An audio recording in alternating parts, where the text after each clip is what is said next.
Colt Avery never expected to find a bride in a wedding dress running through the rain on his ranch.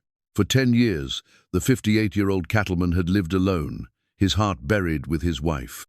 When he stops a runaway buckboard and finds 21-year-old Lila Grace McKenna inside, torn dress and tearful eyes, he learns she's fleeing a stepmother who sold her to a gambling man. Colt offers her shelter, thinking he's just helping a desperate girl get to safety. But as summer passes, Lila begins healing more than herself. She mends curtains, sings to orphaned calves, and slowly brings life back to the lonely ranch. Her gentle spirit reminds Colt of the man he used to be, while his kindness shows her what real family looks like. But when her past catches up to them, will their newfound happiness survive? Before we jump back in, tell us where you're tuning in from, and if this story touches you, make sure you're subscribed, because tomorrow I've saved something extra special for you. The Wyoming Territory stretched endlessly under a sky, so wide it seemed to swallow the earth whole. Colt Avery stood on the wraparound porch of his ranch house, watching the sun paint the distant mountains in shades of amber and rose. At 58, he carried himself with the quiet authority of a man who'd built something lasting from dust and determination. The Amber Creek Ranch spread across 20,000 acres of prime grazing land, home to the finest cattle herd in 3 counties. Yet for all its success, the ranch felt hollow as an abandoned church. Colt's weathered hands wrapped around a tin cup of coffee, steam rising in the cool morning air. The liquid had gone cold an hour ago, but he hadn't noticed. These dawn vigils had become rituals since Sarah's passing 10 years back, moments when memory felt more real than the present, when her laughter seemed to echo from the kitchen windows behind him. The bunkhouse stirred to life as his ranch hands began their day. Jake Morrison, his foreman, emerged first, a man of 45 with graying temples and the kind of loyalty that couldn't be bought. Behind him came Tom Bradley and Pete Kellerman, younger men who'd learned their trade under Colt's patient guidance. They moved with the easy efficiency of men who knew their work and trusted their boss. "Morning, Colt," Jake called, touching the brim of his hat. "Cattle in the south pasture need checking. Tom spotted a few strays yesterday." Colt nodded, his gaze still fixed on the horizon. "Take Pete with you. I'll ride the north fence line." It was the same conversation they'd had hundreds of times, comfortable in its predictability. Work was the anchor that kept Colt from drifting too far into the past. The ranch demanded attention, decisions, leadership, things that pulled him back to the present when grief threatened to claim him entirely.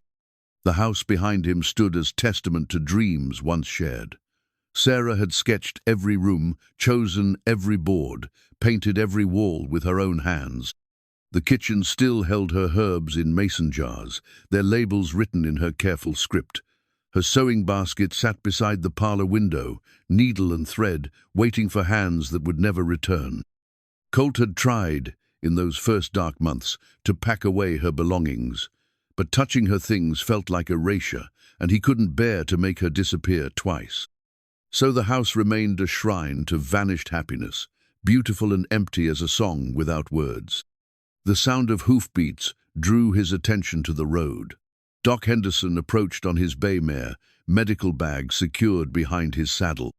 The old physician had been making these weekly visits since Sarah's funeral, claiming to check on Colt's health, but really offering companionship to a man who'd forgotten how to seek it. "You're up early, even for you," Doc said, dismounting with the careful movements of a man past 70. "Couldn't sleep." Colt finally took a sip of the cold coffee and grimaced. "Storms coming in from the west." Doc squinted at the clear sky. "Don't see any clouds." "They're there." Colt had learned to read the territory's moods, the way the wind shifted, how the cattle bunched together, the particular quality of light that meant weather was building beyond the mountains. "Be here by nightfall." They stood in companionable silence, 2 men who'd seen enough of life to understand that some truths didn't need speaking. Doc had delivered Sarah's diagnosis, sat with Colt through her final days, helped dig her grave when the ground was too frozen for the church gravediggers. He'd earned the right to visit without invitation. "Martha's making extra bread this week," Doc said eventually. Thought you might like a loaf." Colt almost smiled. Martha Henderson had been trying to feed him properly for a decade, as if love could be measured in biscuits and jam. "Tell her I'm grateful. Tell her yourself. Come to Sunday dinner." The invitation hung between them like a challenge. Colt had avoided social gatherings since Sarah's death, claiming work demands but really unable to bear the weight of other people's pity. Their happiness felt intrusive, their attempts at comfort like salt in an open wound. "Maybe next week," he said, knowing he'd find another excuse. Doc nodded as if he believed it. "The offer stands." After the physician left, Colt saddled his horse and rode toward the north pasture. The bay gelding, Thunder, had been Sarah's favorite, gentle giant, with intelligent eyes and a smooth gait. She'd named him for his midnight black coat and the way he announced his arrival with deep, rumbling nickels. The fence lines stretched for miles, posts and wire marking the boundary between Colt's land and the open range. He'd built most of it himself in the early years, Sarah riding beside him with lunch, packed in saddlebags and dreams mapped out in conversation. She'd wanted children to fill the house with noise and laughter. He'd wanted to give her everything her heart desired. But children hadn't come, and eventually they'd stopped talking about it. The silence had grown comfortable, two people learning to find completeness in each other instead of in the family they'd planned. Then the fever took her, swift and merciless, leaving Colt to face the truth that love doesn't guarantee permanence. The storm he'd predicted began building as afternoon faded to evening. Clouds gathered like dark wool, rolling across the sky with the slow certainty of judgment.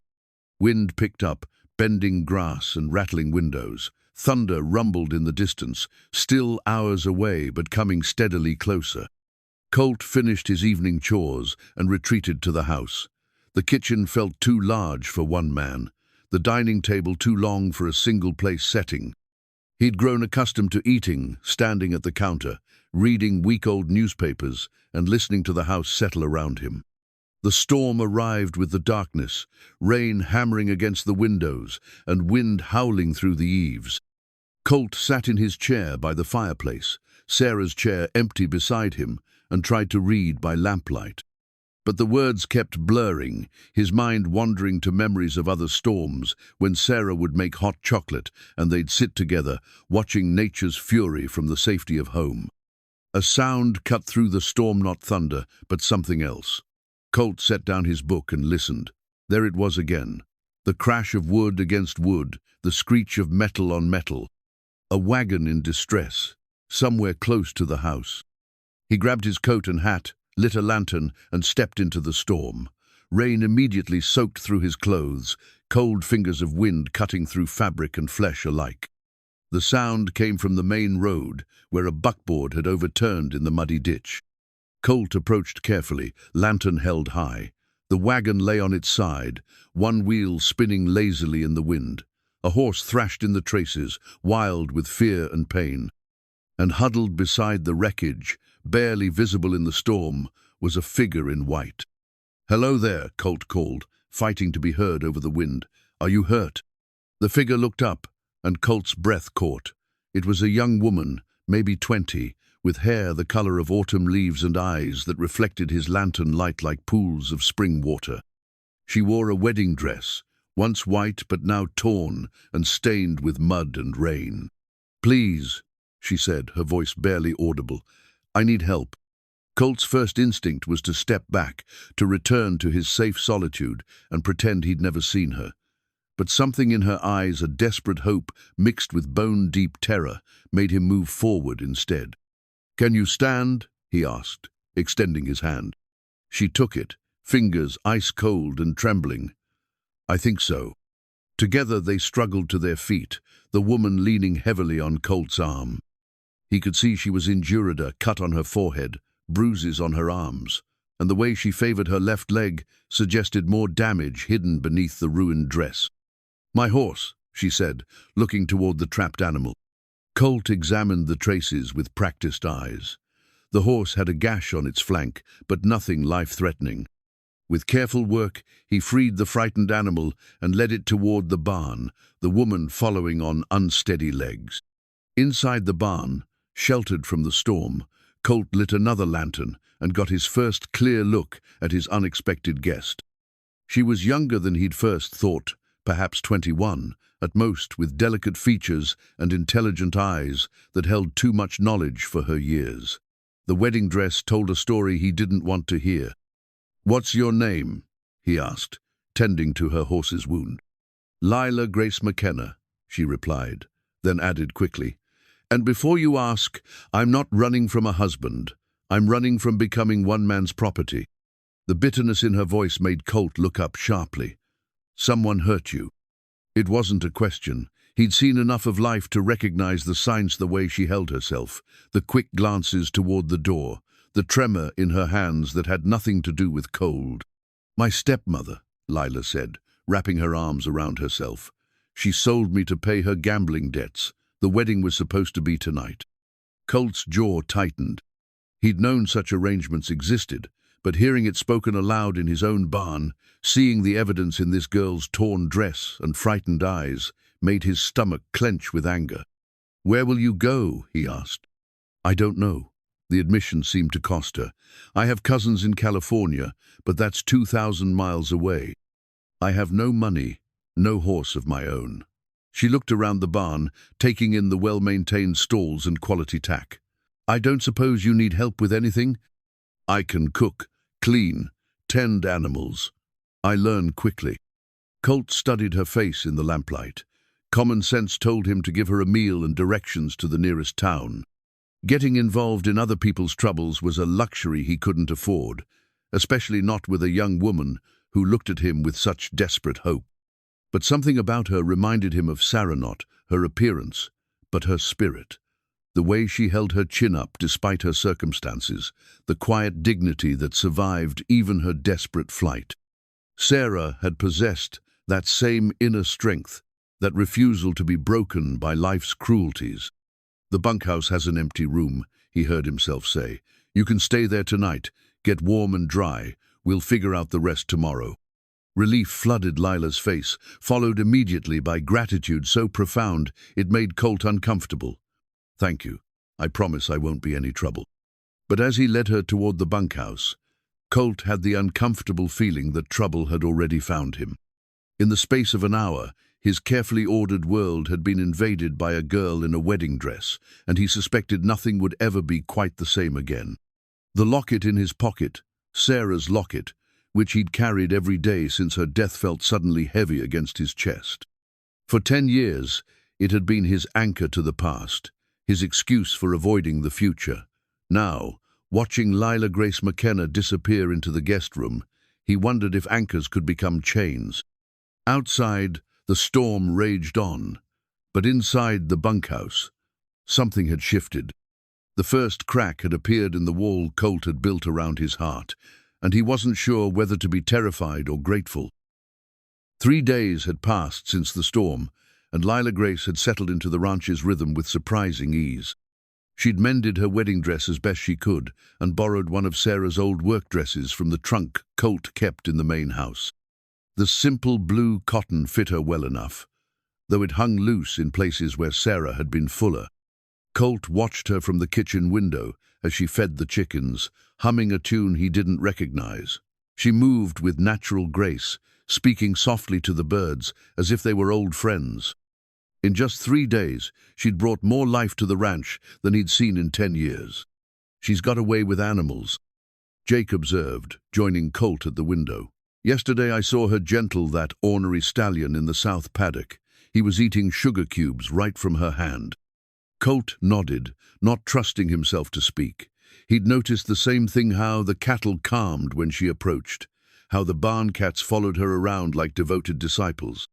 Even thunder had taken to nickering whenever she appeared. "You thinking of keeping her on permanent?" Jake asked carefully. The question hung in the air like smoke. Colt had been avoiding it for 3 days, telling himself he was just being neighborly, helping a woman in distress until she could figure out her next move. But the truth was becoming harder to ignore. He didn't want her to leave. "She's got nowhere else to go," Colt said finally. "That's not what I asked." Before Colt could respond, the sound of approaching horses drew their attention to the road. A small group of riders appeared through the morning haze, 5 men, led by a woman on a black mare. Even at a distance, Colt could see the authority in the woman's bearing, the way she held herself like someone accustomed to being obeyed. "Company," Jake muttered. Colt stepped onto the porch, Jake beside him. The riders approached at a measured pace, neither hurried nor casual. As they drew closer, Colt could make out details. The woman was perhaps 50, well-dressed in traveling clothes that spoke of money and status. Her face was sharp-featured and calculating, with eyes like chips of flint. The men with her were a mixed lot who wore badges that caught the morning sun, while the others had the hard look of men paid to intimidate rather than protect. Colt's hand instinctively moved toward the Colt 45 holstered at his hip. The woman dismounted with practiced ease, her gaze sweeping across the ranch buildings with obvious assessment. When her eyes settled on Colt, her smile was as cold as winter wind. "Mr. Avery, I presume." Her voice carried the cultured accent of Eastern education, mixed with Western authority. "I'm Mrs. Beatrice Hawthorne. I believe you have something that belongs to me." Colt's jaw tightened. He'd known this moment would come, had hoped they'd have more time to prepare. "Can't say I do, ma'am." Mrs. Hawthorne's smile sharpened. "Perhaps I should be more specific. 3 nights ago, my stepdaughter fled from her wedding ceremony. She was seen heading this direction in a stolen buckboard. I have reason to believe she's here. And if she is, then I'll be taking her home." Mrs. Hawthorne reached into her saddlebag and withdrew a folded document. "This is a legal marriage contract, signed and witnessed. Lila Grace McKenna is bound by law to marry Mr. Garrett Simpson. By harboring her, you're interfering with a legal arrangement." Colt took the document, his eyes scanning the formal language. It looked official enough: signatures, seals, the kind of legal terminology that carried weight in territorial courts. But something about it felt wrong, too convenient, too perfectly crafted. "Marriage contracts can be challenged," he said carefully. "Not this one." One of the badge wearing men stepped forward. Sheriff Dalton from Carbon County, a man Colt knew by reputation, if not personally. "Mr. Simpson has filed charges for theft of property and breach of contract. Miss McKenna needs to come with us." "Property?" Jake's voice carried disbelief and anger. "She's not a piece of livestock. She's an unmarried woman under 21. Mrs. Hawthorne replied smoothly. "Under territorial law, her legal guardian, which would be May, has the right to arrange her marriage. The contract is binding." Colt felt the familiar weight of Sarah's locket against his chest, a reminder of promises made and kept. But looking at the cold calculation in Mrs. Hawthorne's eyes, he thought of different promises, the kind that protected the innocent from those who would use law as a weapon. "I'd like to see this contract examined by a territorial judge," he said. Mrs. Hawthorne's expression hardened. "That would take weeks, Mr. Avery. Are you prepared to house and feed a fugitive for that long? Are you willing to face charges yourself for harboring stolen property?" "She's not stolen property," Colt said, his voice carrying the quiet authority of a man who'd fought for everything he owned. "She's a human being with the right to choose her own path." "Pretty words," said one of the hired men, a scarred brute with mean eyes. "But the law's the law." At that moment, Lila appeared around the corner of the house, a basket of eggs in her hands. She stopped short when she saw the visitors, her face going pale as parchment. The basket slipped from her fingers, eggs shattering on the ground in splashes of yellow and white. "Hello, Lila dear," Mrs. Hawthorne said, her voice dripping false sweetness. "Time to come home." "I won't go back," Lila said, her voice barely above a whisper. "I won't marry that man. Mr. Simpson is a successful businessman with property and prospects. You should be grateful for such an advantageous match." "He's a drunk and a gambler who beats his horses," Lila shot back, finding her courage. "I've seen how he treats things he owns." Mrs. Hawthorne's mask slipped for just a moment, revealing the venom beneath. "You ungrateful little wretch, after everything I've done for you, you sold me." Lila's voice rose, years of suppressed anger finally breaking free. "You gambled away my father's money and then sold me to pay your debts. That's not guardianship, it's slavery." "Enough." Sheriff Dalton stepped forward, hand resting on his gun. "Miss McKenna, you're coming with us. Mr. Avery, step aside." Colt moved to place himself between Lila and the sheriff. "I don't think so." The tension stretched taut as a bowstring. Jake moved to flank Colt, his own hand near his weapon. From the bunkhouse, Tom and Pete emerged, drawn by the raised voices and sensing trouble. "Mr. Avery," Mrs. Hawthorne said, her voice now carrying a thread of steel, "you're making a serious mistake. I have the law on my side, and men willing to enforce it. Don't throw your life away over a girl who's nothing to you." But that was where she was wrong. In 3 days, Lila had become something to him, a reminder that life could hold more than mere survival, that healing was possible even for hearts that had been buried with the dead. She'd brought laughter back to his ranch, had made him remember what it felt like to protect something precious.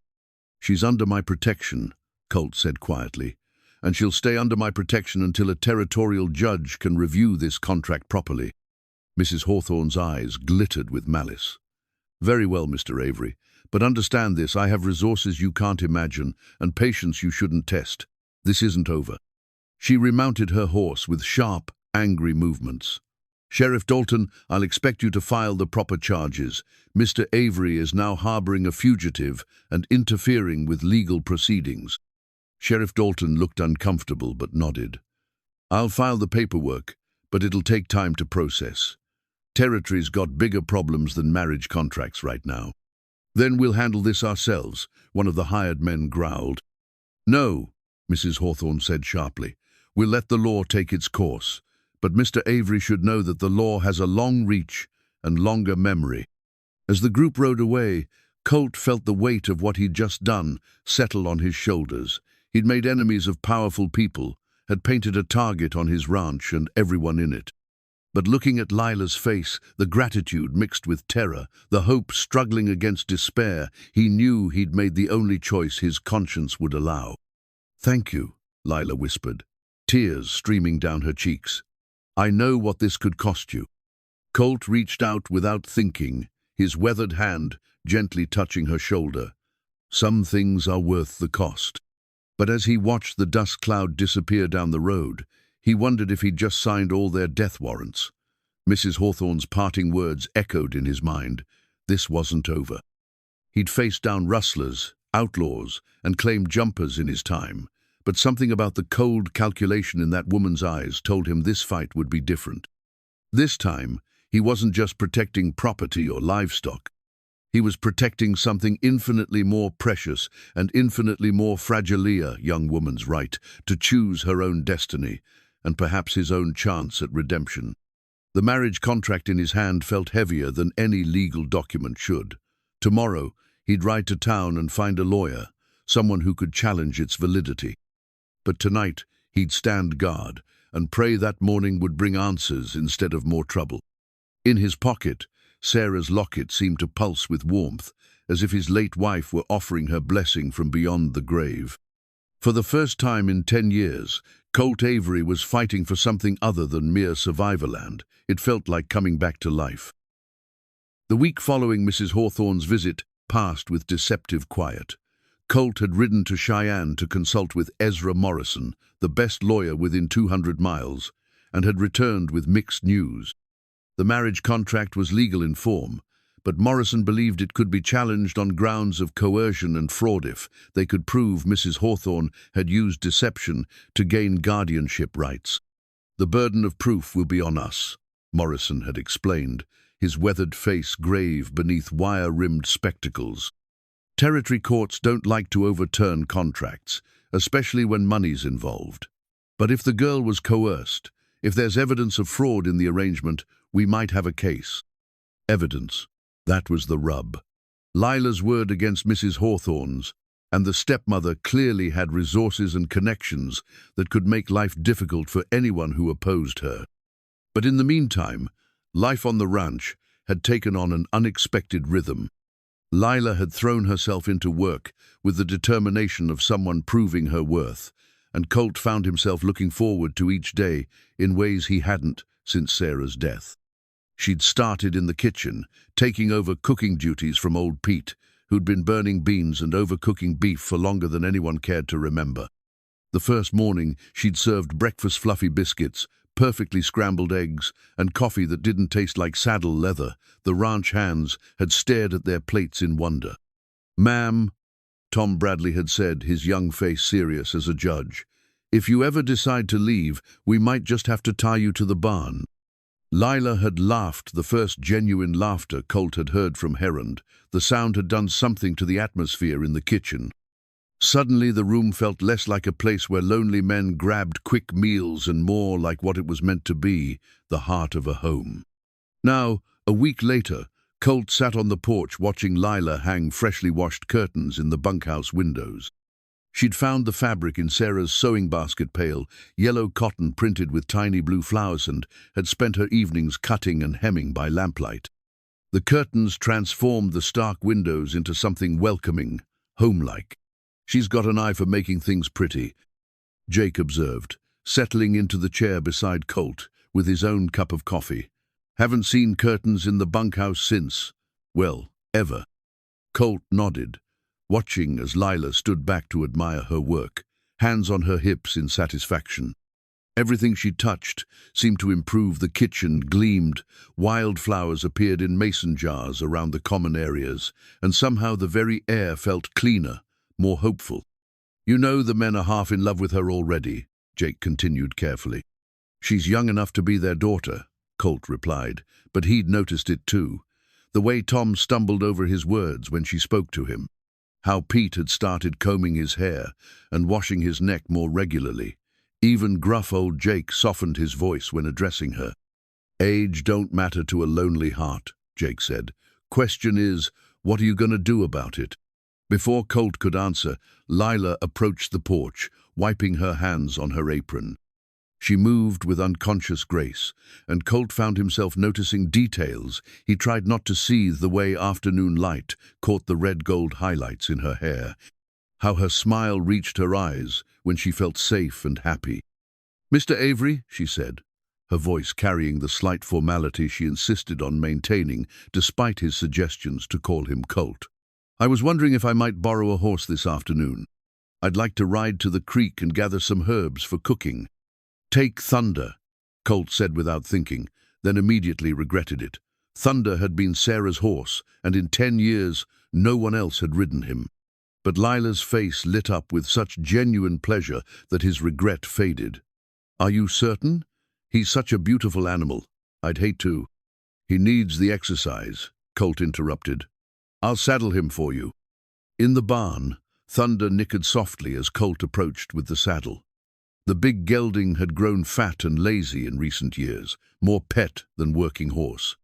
But when Lila entered the barn, Thunder's ears pricked forward with interest. "Hello, beautiful," she murmured, stroking his neck with gentle hands. "Would you like to take me for a ride?" Thunder practically preened under her attention, and Colt felt an unexpected stab of something that might have been jealousy.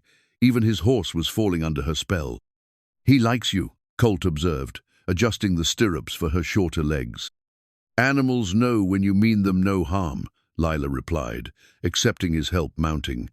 "They can sense intentions better than people sometimes." As she rode away, sitting Thunder with natural ease, Colt wondered what intentions she might sense in him. Because increasingly, watching her bring life back to his world, he was having thoughts that had nothing to do with charity or protection. That evening, Lila returned with saddlebags full of wild herbs and a face flushed with happiness. Over dinner venison stew, seasoned with her gathered herbs, she described her afternoon with enthusiasm that made even the taciturn ranch hands smile. "There's a family of foxes denning near the creek," she said, eyes bright with discovery. "The kits are just old enough to play outside, and the wildflowers along the meadow, I've never seen such colors." "Spring comes late this far north," Colt said, "but when it arrives, it's worth the wait." Their eyes met across the table, and something passed between them, a moment of understanding that had nothing to do with flowers or weather. Lila looked away first, color rising in her cheeks. After dinner, she insisted on washing dishes despite protests from the men. Colt found himself in the kitchen, ostensibly checking the coffee pot, but really just wanting to be near her. She hummed while she worked the same tune he'd heard her singing to the chicken sand. The domestic scene stirred memories he'd thought long buried. "That's a pretty song," he said. "My mother used to sing it," Lila replied, not looking up from the dishes. "One of the few things I remember about her. She died when I was 7. I'm sorry." The words felt inadequate, but what else could a man say to such loss? She had consumption, wasted away slowly, but she kept singing until the very end. "My father was never the same after. I think that's why he married Mrs. Hawthorne so quickly he couldn't bear the silence in the house." Colt understood that kind of silence, the way it could swallow a person whole. "And Mrs. Hawthorne?" Lila's hands stilled in the soapy water. "She was different when my father was alive. Oh, she was never warm, but she wasn't cruel either. It was after he died that things changed. The gambling, the debts, the arrangements." The pain in her voice made Colt's chest tight. Without thinking, he moved closer, drawn by an instinct to comfort that surprised him with its strength. "You're safe here," he said quietly. "Whatever it takes, whatever it costs, you're safe." Lila turned to face him, soap bubbles still clinging to her hands. They stood close enough that he could see the flecks of gold in her green eyes, could smell the lavender soap she used in her hair. For a moment, the kitchen felt too small, the air too thin. "Why?" she whispered. "Why are you helping me? You don't even know me." The honest answer was too complicated, too frightening to speak aloud, because she made him remember what it felt like to have something worth protecting. Because her laughter had awakened parts of his heart he'd thought dead and buried. Because when she smiled at him across the dinner table, he felt like the man he used to be instead of the ghost he'd become. "Everyone deserves the chance to choose their own path," he said instead. But as he spoke the words, Colt realized they applied to him as much as to her. For 10 years, he'd chosen the path of solitude, of living in the past rather than facing the future. Now, watching Lila dry her hands on her apron, seeing the way she'd transformed his house from a shrine into a home, he wondered if it was time to choose differently. The curtains she'd hung that afternoon fluttered in the evening breeze, and through them, Colt could see the first stars appearing in the darkening sky. Change was coming to the Amber Creek Ranch, could feel it in the air like the promise of rain. The question was whether he was brave enough to embrace it, or whether he'd let fear drive away the best thing that had happened to him in 10 long years. 2 weeks had passed since the curtains appeared in the bunkhouse windows, and Colt found himself noticing changes everywhere he looked. The ranch hands walked with more spring in their step, took more pride in their work, lingered longer over meals just to hear Lila's gentle conversation. Even the animals seemed more content. The cattle grazed peacefully, the horses nickered friendly greetings, and the barn cats had multiplied their purring by what seemed like tenfold. But it was the changes in himself that unsettled Colt most. He caught himself listening for Lila's voice in the morning, watching for her figure moving about the ranch, timing his meals to coincide with hers. The careful routine he'd maintained for 10 years had been quietly disrupted, replaced by something that felt dangerously like hope. That morning, he'd awakened to find her in the main house kitchen, standing before the window that looked out over Sarah's garden. The plot had gone to weeds years ago, but Lila was studying it with the intensity of an architect examining blueprints. "It must have been beautiful," she said when she noticed him in the doorway. Colt poured himself coffee from the pot she'd already prepared, another small kindness that had become routine. "Sarah spent hours out there, said it was her sanctuary. Would you mind if I tried to restore it? I know it's not my place to suggest." "You don't need permission to tend a garden," Colt interrupted, but his voice was gentler than his words. The truth was, he'd been avoiding that plot for a decade, unable to bear either its neglect or the work of maintaining it. "I'd like to see what she planted, try to bring back what's salvageable." Lila's voice carried careful respect. "My mother had a garden. I remember helping her when I was small." That afternoon, Colt had watched from the porch as Lila knelt in the overgrown plot, carefully separating weeds from the hardy perennials that had survived years of neglect. She worked with patient hands, speaking softly to the plants, as if encouraging them to remember their purpose. When she discovered a struggling rose bush buried beneath a tangle of wild morning glory, her cry of delight had carried across the yard like music. Now evening had fallen, and Colt found himself drawn to the main house, despite his usual preference for solitude. He'd taken to eating dinner there more often, telling himself it was to keep Lila company, but knowing the truth ran deeper. The house felt alive again when she was in it, not like the museum, to dead love it had become, but like the home Sarah had always intended it to be. He found Lila in the parlor, sitting in the chair by the window, with something in her hands. As he approached, he realized she was holding Sarah's small wooden cross, the one that had sat on the mantelpiece for 10 years, gathering dust and memories. "I was cleaning," Lila said quickly, as if apologizing for touching something sacred. "I found this fallen behind the table. It's beautiful work." Colt settled into his usual chair, the one that faced Sarah's across the cold fireplace. "Sarah's father carved it for her when she was confirmed.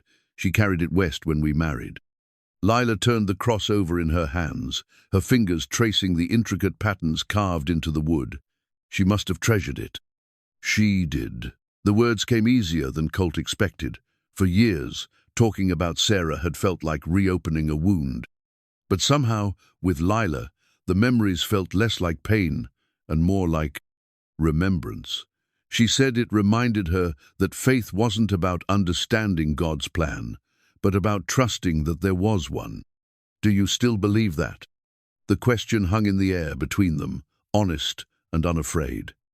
Lila's green eyes held no judgment, only genuine curiosity about the man who'd opened his home to her.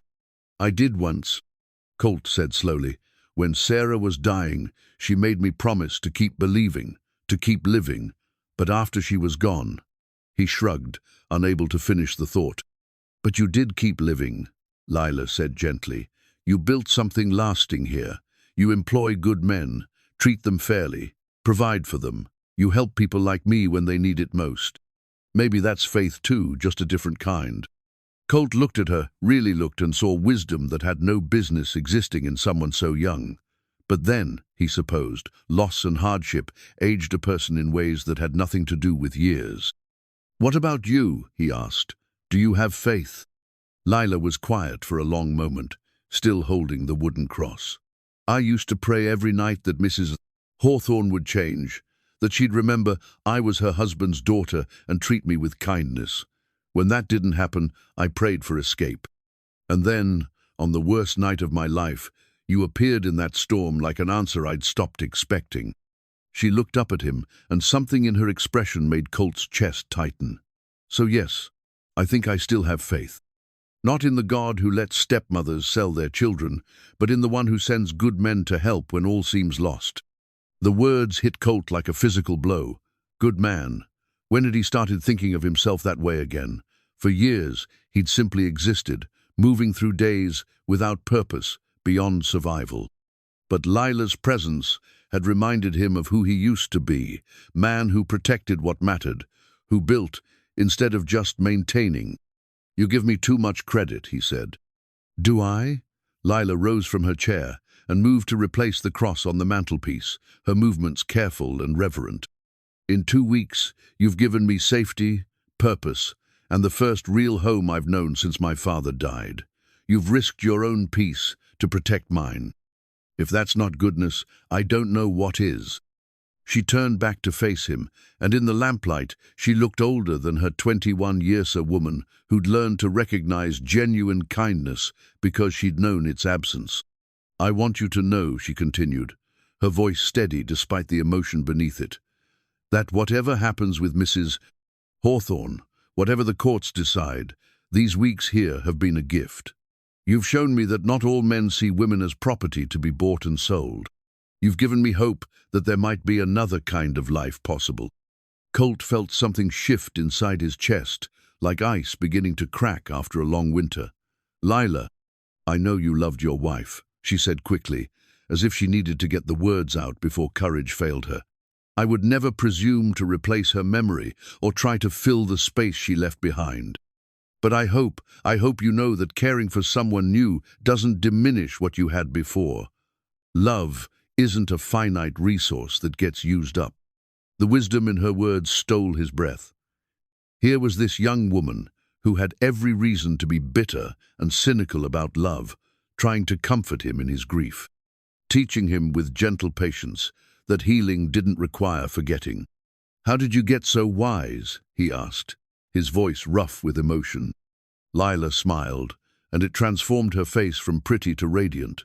Pain teaches us things we wish we didn't need to know, but it also teaches us to recognize healing when it comes.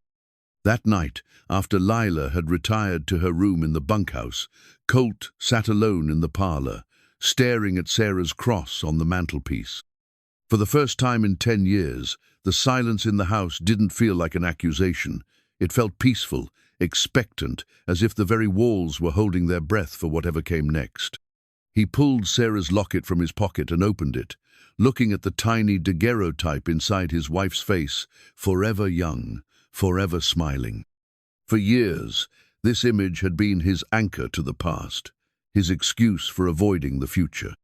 "What should I do, Sarah?" he whispered to the photograph. "She's so young, so full of life. She deserves better than a broken-down widower who's forgotten how to live." But even as he spoke the words, he could almost hear Sarah's voice in reply, not the bitter, pain-racked voice of her final days, but the strong, loving voice of their early years together. She would tell him to stop being such a fool. She would remind him that love was meant to heal, not wound.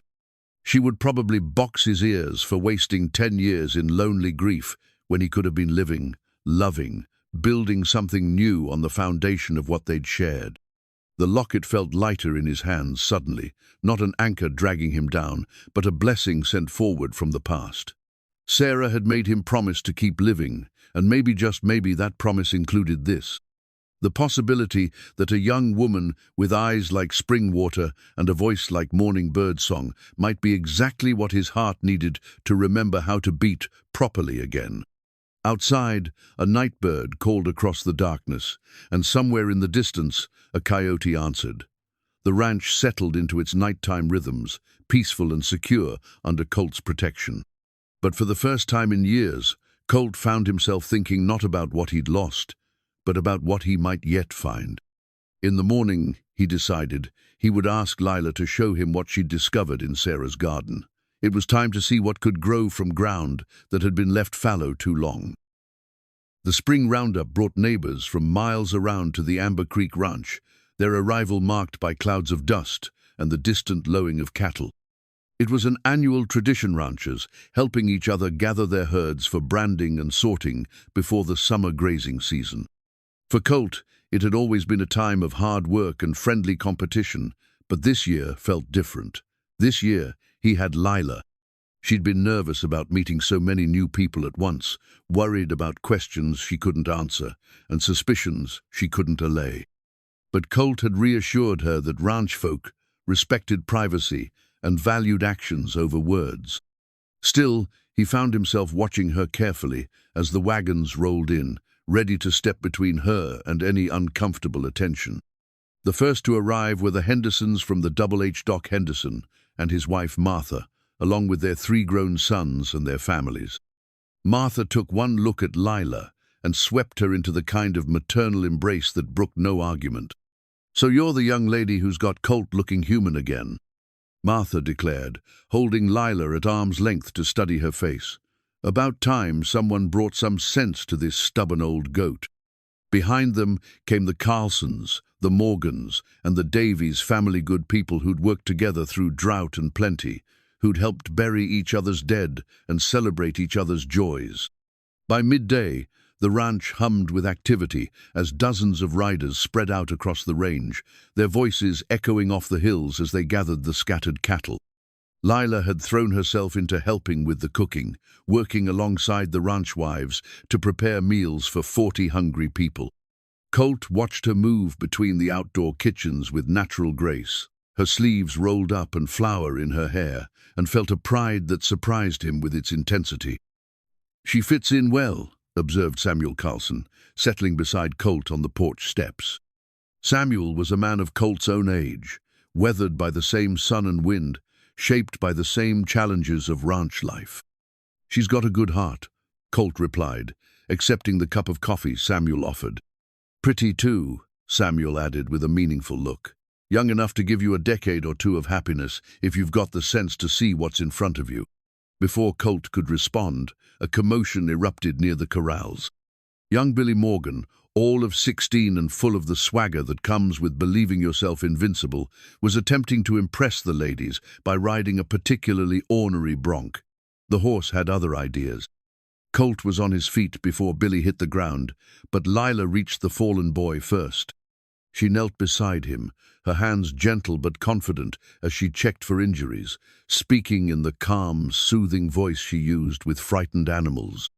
"Easy now," she murmured as Billy groaned and tried to sit up. "You took quite a tumble. Let's make sure nothing's broken before you start moving around." Dr. Henderson arrived moments later, but Lila had already determined that Billy's pride was more damaged than his body. A few bruises, a scraped elbow, and a valuable lesson about respecting horses with attitude problems. "Where'd you learn to tend injuries like that?" asked Mary Carlson, Samuel's daughter-in-law, as they watched Billy limp away under his mother's protective wing. "My stepmother didn't believe in coddling," Lila replied simply. "If you got hurt, you learned to patch yourself up or do without." The words were spoken without self-pity, but Colt saw the way some of the women exchanged glances. They'd all heard the story by now sanitized versions of how Lila had come to be at the ranch, but enough to understand she'd fled from something ugly. As the afternoon wore on, Colt found himself the subject of good-natured ribbing from his neighbors. Comments about how well he looked, jokes about the improved quality of meals at the Amber Creek, pointed observations about how nice it was to see curtains in the windows again. "You planning on making it official?" asked Tom Davies during a break in the branding. "That girl's got too much class to be living in the bunkhouse indefinitely." "It's complicated," Colt said, focusing intently on the iron in his hands. "Complicated how? You're both single, both of age, both clearly taken with each other. Seems simple enough to me." But it wasn't simple, and Colt knew it. There was the matter of Mrs. Hawthorne and her legal threats, the question of whether a man of 58 had any business courting a woman of 21, and the deeper issue of whether his heart was truly ready to love again, or if he was simply lonely enough to mistake gratitude for something deeper. The evening brought music and dancing, as it always did during Roundup. Someone had brought a fiddle, another a guitar, and soon the area between the house and barn had been cleared for dancing. Lanterns hung from posts and fence rails, casting warm pools of light across the gathered crowd. Colt stood in the shadows, nursing a whiskey, and watching as neighbor couples took their turns on the makeshift dance floor. The music was lively, the laughter genuine, and for a moment he could almost forget the complications that shadowed his life. Then he saw Lila emerge from the kitchen, her hair pinned up and her face flushed from the heat of cooking. She'd changed into her one good dresser, simple green cotton that brought out her eye sand. She looked so lovely that Colt's chest tightened. Almost immediately, she was surrounded by young men eager for a dance partner. Billy Morgan, recovered from his earlier humiliation, was first in line, followed by two of the Carlson boys and several of the unmarried ranch hands from neighboring spreads. Colt told himself he was pleased to see her enjoying herself, that she deserved the attention of men closer to her own age. But watching her laugh as young Tom Carlson spun her around the dance floor, seeing the way her face lit up when Billy attempted an elaborate bow, he felt something dark and unwelcome twist in his stomach. Jealousy, pure and simple and completely inappropriate for a man of his years. "Going to stand there all night looking like someone stole your favorite horse?" Jake appeared at his elbow, grinning with the particular satisfaction of a man who'd been proven right about something. "I don't know what you're talking about," Colt replied, but his eyes never left Lila as she danced. "Sure you don't. That's why you look ready to challenge young Tom to a duel over a simple waltz." The song ended, and immediately another young man stepped forward to claim Lila's hand. She glanced around the crowd as if looking for someone, her eyes finding Colt's across the distance. For a moment, their gazes held, and he saw something in her expression that made his heart receive question, an invitation, a hope that he might step out of the shadows and claim what every instinct told him was his. But before he could move, Samuel Carlson approached Lila with the courtesy of an older, married man asking for a dance that was about friendship rather than courtship. She accepted graciously, and Colt let the moment pass, telling himself he was being sensible. "You're a fool, Colt Avery," Jake said quietly. "That girl's been looking for you all evening, and you're standing here in the dark feeling sorry for yourself. She's young. She's a woman, not a child, and she's got eyes only for you despite all these young bucks strutting around like peacocks." As if to prove Jake's point, Lila looked toward the shadows again during her dance with Samuel, her smile dimming slightly when she didn't see Colt approaching. "Besides," Jake continued, "age ain't nothing but numbers when two people fit together the way you two do. Sarah wouldn't want you spending the rest of your life alone, and you know it."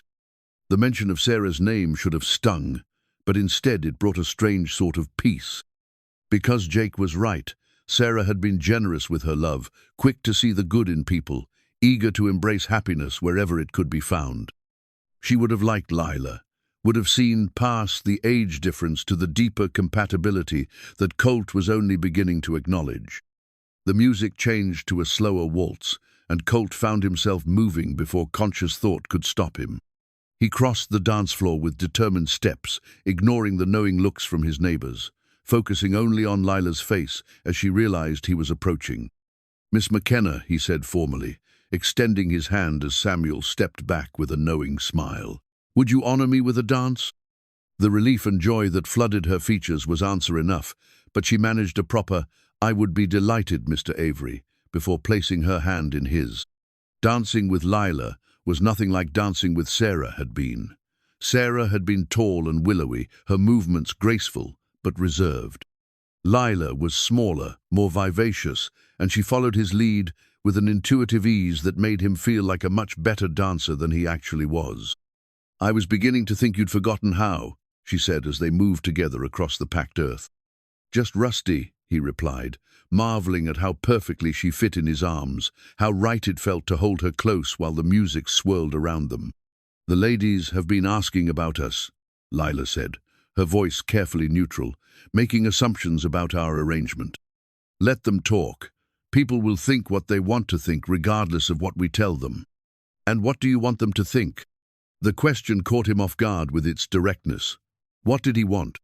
The honest answer was complicated, frightening, and undeniable. He wanted them to think that Lila Grace McKenna belonged to him, that she'd chosen him despite their differences, that together they were building something worth defending against all threats. But before he could find words for such dangerous thoughts, the music ended and reality intruded. Mrs. Davies was approaching with questions about tomorrow's breakfast preparations, and young Billy Morgan was hovering nearby with obvious intentions of claiming another dance. Colt released Lila reluctantly, his hand lingering on hers for just a moment longer than propriety demanded. "Thank you for the dance, Miss McKenna." "Thank you for asking, Mr. Avery." But as she was swept away by Billy's enthusiastic invitation, Colt saw her look back over her shoulder with an expression that promised their conversation was far from over. The evening had changed. Something between them crossed a line that couldn't be uncrossed, acknowledged a truth that couldn't be ignored. Standing at the edge of the dance floor, watching Lila laugh at something Billy whispered in her ear, Colt fingered the branding iron in his pocket, the iron that marked cattle as belonging to the Amber Creek Ranch. For the first time, he found himself thinking about other kinds of belonging, other kinds of claims that had nothing to do with law or property, and everything to do with the choice two people made to face the world together. Tomorrow the neighbors would return to their own ranches, taking their questions and assumptions with them. But tonight had planted seeds that would grow whether Colt tended them or not. The question was whether he had the courage to help them flourish, or whether fear would make him a fool twice in one lifetime. The week following the roundup brought an unusual tension to the ranch, as if the easy rhythm Colt and Lila had established had been disrupted by the dance they'd shared and the questions it raised. They found themselves awkward around each other too, aware of lingering glances, too careful with casual touches, too conscious of the space between them during shared meals. Colt threw himself into ranch business with the determination of a man trying to outrun his own thoughts. There were fences to mend, cattle to move to summer pasture, and the endless maintenance that kept a spread like Amber Creek running smoothly. But even hard physical labor couldn't quiet the memory of how Lila had felt in his arms, or the way she'd looked at him when the music ended. It was Jake who finally forced the issue, cornering Colt in the barn on a Thursday morning when patience had worn thin. "This is getting ridiculous," Jake said without preamble, blocking Colt's path to Thunder's stall. "You're moping around like a lovesick schoolboy. She's jumping every time you enter a room, and the rest of us are walking on eggshells, trying not to say the wrong thing." "I don't know what you're talking about," Colt replied, but the words lacked conviction. "You're going to lose her," Jake said bluntly. "Keep acting like she's made of spun glass, and she'll start believing you don't want her here. Women need to know where they stand, Colt, especially women who've been treated like property instead of people." The truth of Jake's words hit home. In trying to be respectful, to give Lila space to make her own choices, Colt had created uncertainty where clarity was needed. But the solution seemed fraught with its own dangers. "She's 21, Jake. I'm old enough to be her father. So was your own father when he married your mother. Age gaps ain't uncommon out here, and they ain't automatically wrong either. Question is whether you care for her and whether she cares for you. Everything else is just noise." That afternoon, Colt found himself riding to town with purposes beyond the usual supply run. Ezra Morrison's law office occupied the second floor of Cheyenne's First National Bank, its windows overlooking the dusty main street. The lawyer greeted Colt with the weary expression of a man bearing unwelcome news. "I've been researching territorial marriage laws," Morrison said, gesturing for Colt to take a seat. "Specifically, what legal protections marriage might offer Miss McKenna against Mrs. Hawthorne's claims." Colt's pulse quickened. And marriage would indeed provide substantial protection. As a married woman, Miss McKenna would be under her husband's legal authority rather than her stepmother's. The marriage contract Mrs. Hawthorne holds would become void automatically. "But," Morrison's expression grew grave, "but there's a complication. I've received word that Mrs. Hawthorne has filed additional charges with the territorial court. She's claiming that Miss McKenna stole property when she fled jewelry, money, clothing. If those charges stick, marriage won't protect her from prosecution for theft." Colt felt ice settle in his stomach. "What kind of property?" "Family heirlooms, apparently. Items Mrs. Hawthorne claims belonged to her late husband's family and should have remained in the household." Morrison shuffled through papers on his desk. "The descriptions are vague, but if she can produce witnesses to swear that Miss McKenna took these items, she's making it up." "Probably, but proving that in court will be difficult, especially if Mrs. Hawthorne has money to buy testimony." Morrison leaned forward, his expression earnest. "Colt, if you're thinking of marrying this girl to protect her, you need to understand that you'd be taking on all her legal troubles. Mrs. Hawthorne could go after your property, your ranch, everything you've built." Colt stared out the window at the busy street below, watching ordinary people go about their ordinary lives. None of them were facing the choice between safety and love, between the practical and the right. "How long do we have?" he asked. "The territorial marshal will be through next month to investigate the theft charges. If he finds probable cause, he'll arrest Miss McKenna and transport her back to face trial." Morrison's voice gentled. "I'm sorry, Colt. I know this isn't what you wanted to hear." The ride back to the ranch gave Colt time to think, but thinking only made the situation feel more impossible. Marrying Lila would protect her from the marriage contract, but expose her to criminal charges. Not marrying her left her vulnerable to both threats. And underneath all the legal complications was the deeper question of whether he was motivated by love or by some misguided sense of duty. He found Lila in Sarah's garden, kneeling among the roses she'd coaxed back to life. The plants were thriving under her care, their blooms fuller and more fragrant than they'd been even in Sarah's time.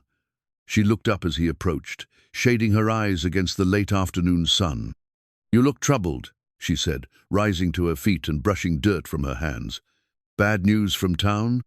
Colt studied her face, the open concern, the trust that he would tell her the truth, the strength that had carried her through abandonment and betrayal. Jake was right. She deserved honesty, deserved to know where she stood and what choices lay ahead. "We need to talk," he said. "Really talk about what's been happening between us and what it might mean." Lila's expression grew serious, but she nodded. "I've been hoping you'd say that. This past week has been difficult." They walked to the porch and settled into chairs that had become familiar territories, the space between them charged with unspoken possibilities. Colt found himself studying his hands, struggling to find words for feelings he'd kept buried for so long.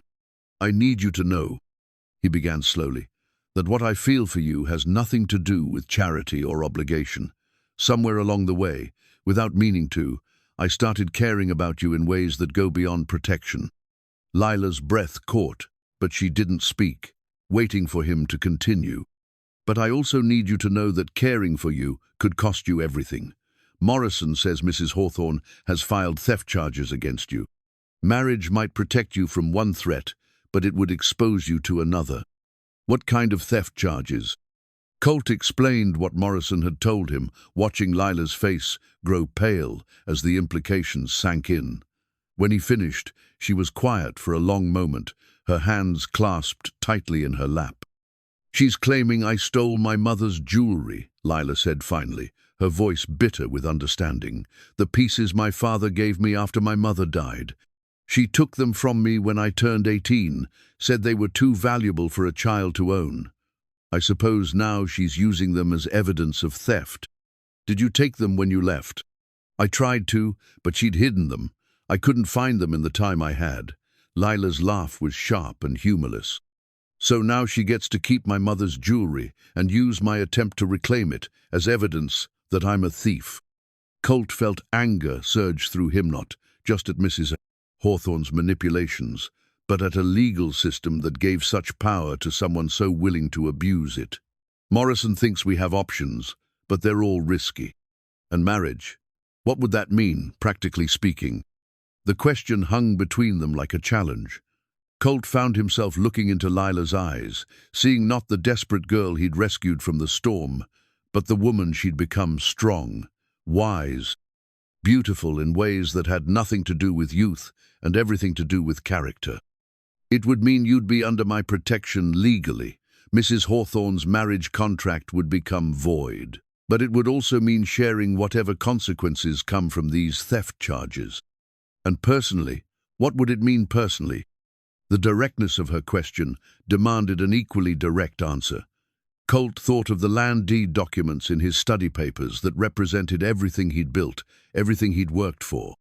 A smart man would protect those assets, would find a way to help Lila without risking his own security. But looking at her now, seeing the hope and fear warring in her expression, Colt realized that being smart mattered less than being true to what his heart was telling him. "It would mean building a life together," he said quietly. "It would mean sharing more than just legal protection.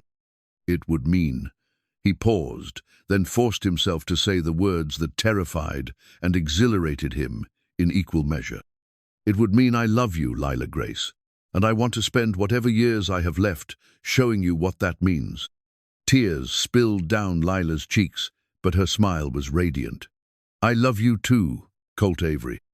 I've been trying not to, telling myself I was too grateful to trust my own feelings, that you were just being kind to a woman in trouble. But I love you not for what you've given me, but for who you are. For the man who sees people's worth instead of their usefulness." They sat in silence for a moment, letting the magnitude of their mutual confession settle between them. Then Lila leaned forward, her voice urgent with decision. "Ask me," she said. "Ask me properly so there's no question about what we're choosing." Colt stood and moved to kneel beside her chair, taking her hands in his weathered ones. At 58, He felt like a foolish old man proposing to a woman who deserved better. But he also felt more alive than he had in 10 years. "Lila Grace McKenna," he said, his voice steady despite the racing of his heart. "Will you marry me? Will you take on my name and my protection, my love and my troubles, and help me remember what it means to build a future instead of just surviving the present?" "Yes," she whispered, and then louder. "Yes, Colt Avery, I will marry you." As he kissed her there on the porch, with the sun setting over the land he'd built and the woman he loved in his arms, Colt felt something shift in his chest. The weight he'd carried for 10 years didn't disappear, but it transformed no longer an anchor dragging him down, but ballast that would help him weather whatever storms lay ahead. Tomorrow they would ride to town and speak with the preacher. Tomorrow they would file the papers that would make their union legal and binding. Tomorrow they would begin the complicated work of building a marriage under the shadow of legal threats and social scrutiny. But tonight, they simply held each other and marveled at the unexpected gift of second chances, at the way love could grow in the most unlikely soil and bloom, despite every reason it shouldn't survive. The morning of their wedding dawned clear and bright, with the kind of crystalline air that made the distant mountains seem close enough to touch. Lila had spent the previous evening altering Sarah's wedding dresser, simple but elegant ivory silk that needed only minor adjustments to fit her smaller frame. She'd found it carefully preserved in a cedar chest, wrapped in tissue paper and lavender sachets, and had asked Colt's permission with the reverence of someone handling sacred relics. Sarah would want it worn again, Colt had said, though his voice caught slightly on the words. She always said a wedding dress should bring joy, not gather dust. Now, as Lila stood before the mirror in the main house bedroom, she felt the weight of tradition and hope settling around her shoulders like a blessing. The dress fit perfectly, its simple lines elegant rather than ornate, its age lending it a dignity that newer gowns often lacked. Martha Henderson had arrived early to help with preparations, bringing wildflowers from her own garden and enough food to feed the small gathering of friends who would witness the ceremony. Doc Henderson would serve as one witness, Jake as the other, and Pastor Williams had agreed to perform the service in the parlor where Colt and Sarah had spent so many quiet evenings. "You look beautiful, dear," Martha said, adjusting the small veil that had belonged to Sarah's grandmother. "Nervous?" "Terrified," Lila admitted with a shaky laugh. "Not about marrying Colt, that feels right in every way possible, but about everything else. Mrs. Hawthorne's threats, the legal complications, the fact that I'm wearing another woman's dress to marry the man who loved her first." "Love isn't a competition, child," Martha said gently. "It's not about who came first or who loved longer. It's about recognizing when God gives you a chance at happiness and having the courage to take it." Meanwhile, in the barn, Colt was receiving his own preparation lecture from Jake, who'd taken it upon himself to ensure the groom didn't develop cold feet at the crucial moment. "You clean up good for an old codger," Jake observed, straightening Colt's tie. "Sarah's dress fits Lila well?" "Like it was made for her," Colt replied, then caught Jake's knowing look. "Not in any mystical way, just practically." "Sure," Jake said with a grin. "Nothing mystical about any of this. Just a man who thought his life was over, getting a second chance at happiness with a woman who thinks he hung the moon. Purely practical." At precisely 10 o'clock, the small party gathered in the parlor. Pastor Williams, a man of 70 with kind eyes and gentle hands, had known both Colt and Sarah since their early days in the territory. He'd presided over their first wedding 30 years ago, had comforted Colt through Sarah's final illness, and now stood ready to bless this unexpected new beginning. Colt waited at the makeshift altar, really just the space before the fireplace, decorated with Martha's wildflowers, wearing his best suit and feeling simultaneously like the luckiest man alive and a fraud who didn't deserve such happiness. When Lila appeared in the doorway, looking radiant in Sarah's dress, his breath caught in his throat. She moved toward him with quiet grace, her eyes never leaving his face, and when she reached his side, she whispered, "No regrets?" "None," he replied, meaning it completely. Pastor Williams opened his worn Bible and began the familiar words that had joined countless couples in bonds of love and commitment. But just as he reached the part about speaking now, or forever holding peace, the sound of approaching hoofbeats interrupted the ceremony. Everyone froze as the sounds grew closer, not the casual approach of a neighbor, but the purposeful advance of multiple riders. Through the window, Colt could see dust rising from the road, and his stomach clenched with familiar dread. "Expecting someone?" Doc Henderson asked quietly. Before Colt could answer, a knock echoed through the house, polite but insistent, the kind of knock that wouldn't be ignored. Jake moved toward the door, his hand instinctively resting on his gun, but Colt waved him back. "I'll handle it," Colt said, though he suspected handling was beyond anyone's power now. The man at the door was elderly, perhaps 80, with white hair and the weathered face of someone who'd spent a lifetime outdoors. He wore the simple black clothing of a circuit preacher, and his eyes held the kind of deep sadness that comes from witnessing too much of life's cruelty. "Mr. Avery," the old man said, "I'm Pastor Jeremiah McNeil.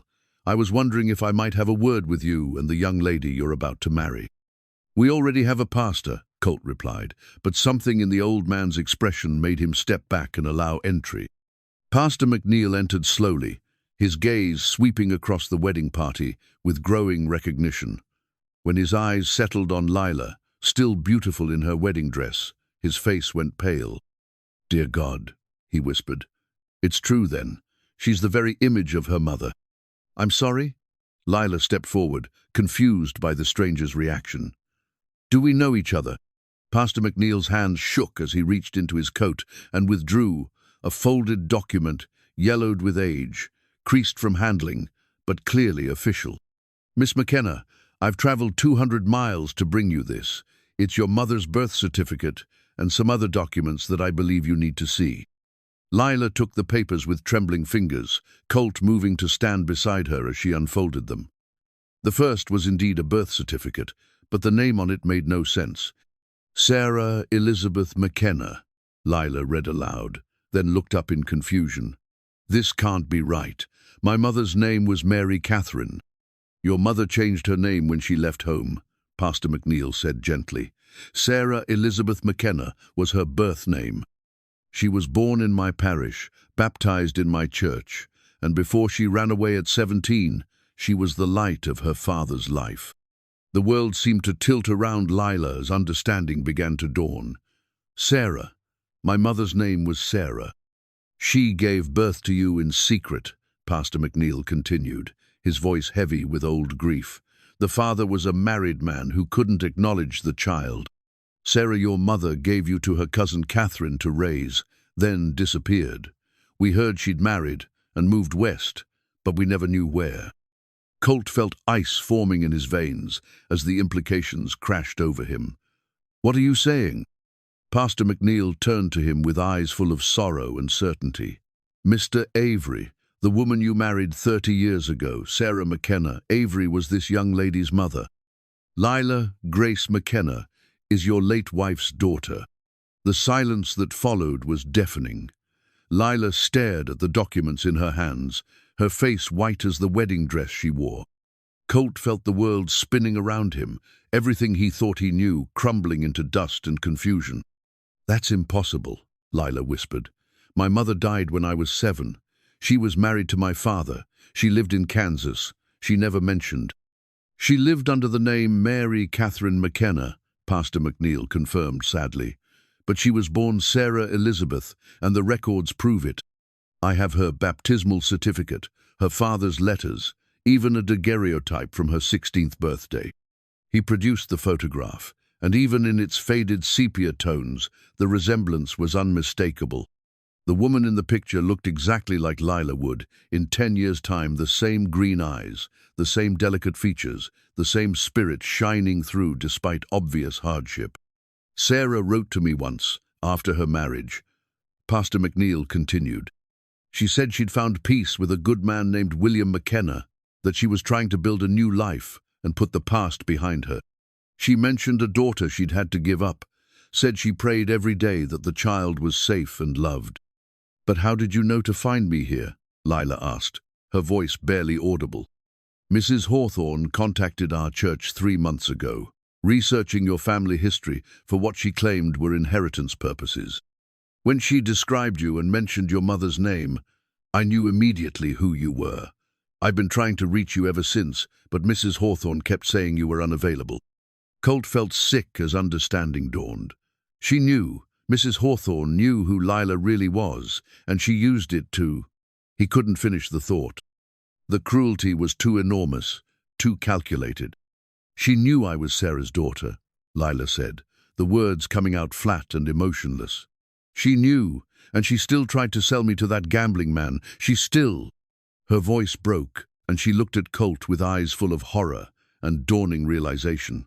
And now I'm wearing my mother's wedding dress, about to marry the man who loved her first, the man who... No, Colt said desperately, reaching for her hands.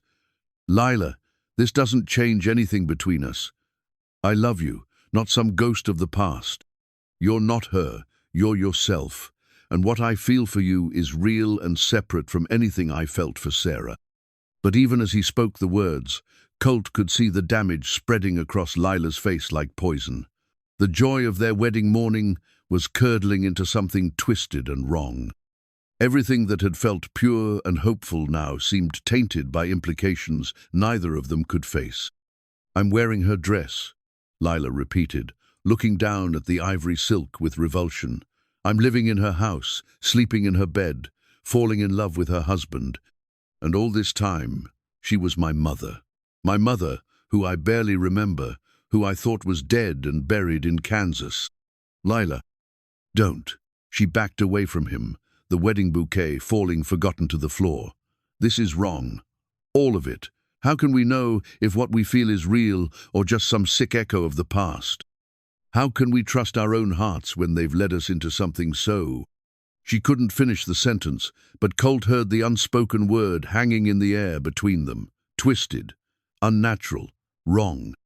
Pastor Williams cleared his throat uncomfortably. Perhaps we should postpone the ceremony until you've both had time to process this information. No, Lila said, her voice growing stronger with decision. There won't be a ceremony. There can't be. Not now, not knowing what I know. She turned and fled from the room, leaving Colt standing in his wedding suit, surrounded by wilted flowers and the ruins of the happiness he'd thought was finally within reach. The forged birth certificate lay on the floor where she'd dropped it, and Colt stared at it with a mixture of rage and despair. Mrs. Hawthorne had known. She'd known from the beginning who Lila was, and she'd used that knowledge as another weapon in her campaign of cruelty. The marriage contract, the theft charges, even allowing Lila to flee to his ranchette, had all been part of some elaborate, vicious game. I'm sorry, Pastor McNeil said quietly. I thought you should know the truth. I never imagined it would cause such pain. Colt looked at the old man and saw genuine grief in his eyes.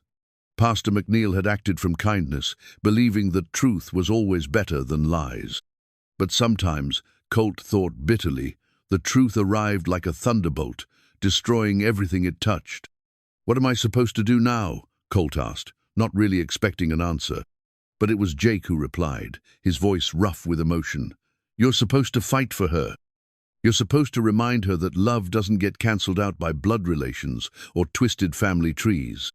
You're supposed to prove that what you two have is real and worth protecting, no matter what anyone else thinks. Through the window, Colt could see Lila running toward the barn, still wearing Sarah's wedding dress, her veil streaming behind her like a banner of surrender. Everything in him wanted to follow, to hold her until the shock passed and reason returned. But he also knew that some revelations cut too deep for comfort. Some truths were too large to be easily absorbed. Lila would need time to process what she'd learned, to separate the daughter she'd been from the woman she'd become, to decide whether their love could survive such an unlikely foundation. The question was whether he'd have the patience to wait for her answer, and whether that answer would be worth the agony of hoping. 3 days had passed since the wedding that never was, and the ranch felt like a house in mourning. Colt moved through his daily routines with mechanical precision, but the joy had leached out of everything. The cattle still needed tending, the fences still required mending, and life still demanded its endless succession of small decisions and large responsibilities. But it all felt hollow now, like going through the motions of living without actually being alive.